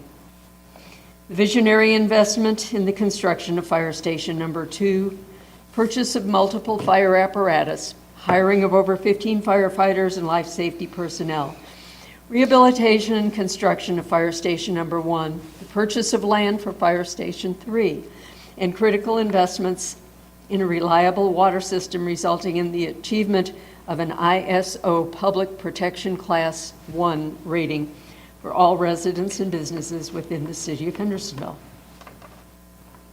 Investing millions of dollars in downtown infrastructure, including the implementation of Main Street streetscape improvements, public restrooms, a public parking deck, resurfacing of public parking lots, facade grant improvements, small business pivot grants, multiple downtown events, including Rhythm and Brews, and signage improvements. The construction and reimagination of the Laura E. Korn mini golf at Edwards Park, reactivating a long vacant park and parcel. Supporting the sale and redevelopment of the Gray Hosiery Mill into workforce housing and putting it back on the tax rolls. Advocating for city employees' salaries, benefits, and service excellence. Dedicating additional tax base to street resurfacing, implementing a schedule to have roads repaved every 20 years. The construction of the new police station on Ash Street, an investment in a home repair program to maintain the community character of the neighborhood. The installation of the city's current automated meter infrastructure, AMI, installed in 2011, at the time an innovative and visionary technology that placed Hendersonville on a solid foundation to improve water loss, infiltration, and inflow, and future water and sewer improvements throughout the county.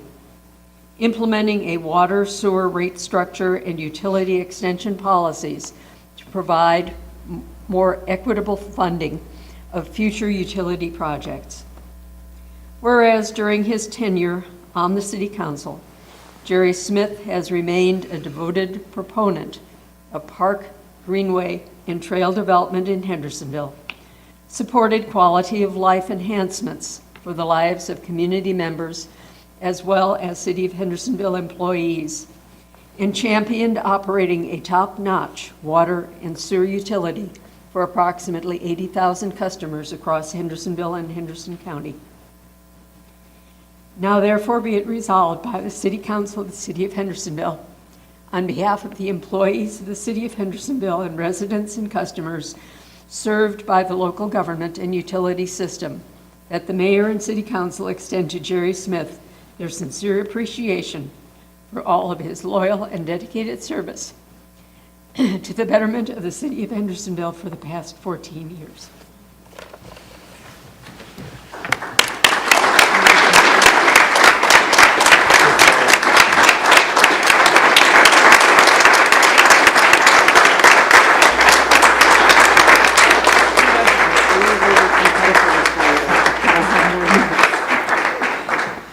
Thank you. I'm not asking for any other city comments, city council comments. But regrettably, we do have to go into a closed session. I figure I earned this. Madam Mayor, I move that City Council enter closed session pursuant to North Carolina General Statute 143-318-11A, 1 and 6, to prevent disclosure of information that is privileged or confidential pursuant to the law of this state or of the United States, or not considered a public record within the meaning of Chapter 132 of the General Statutes, and to consider the qualifications, competence, performance, character, fitness of an individual public officer or employee. Okay. Is there any discussion? Not those in favor of entering closed session, say aye. Aye. Those opposed, say no. Ayes have it, and we are in closed session.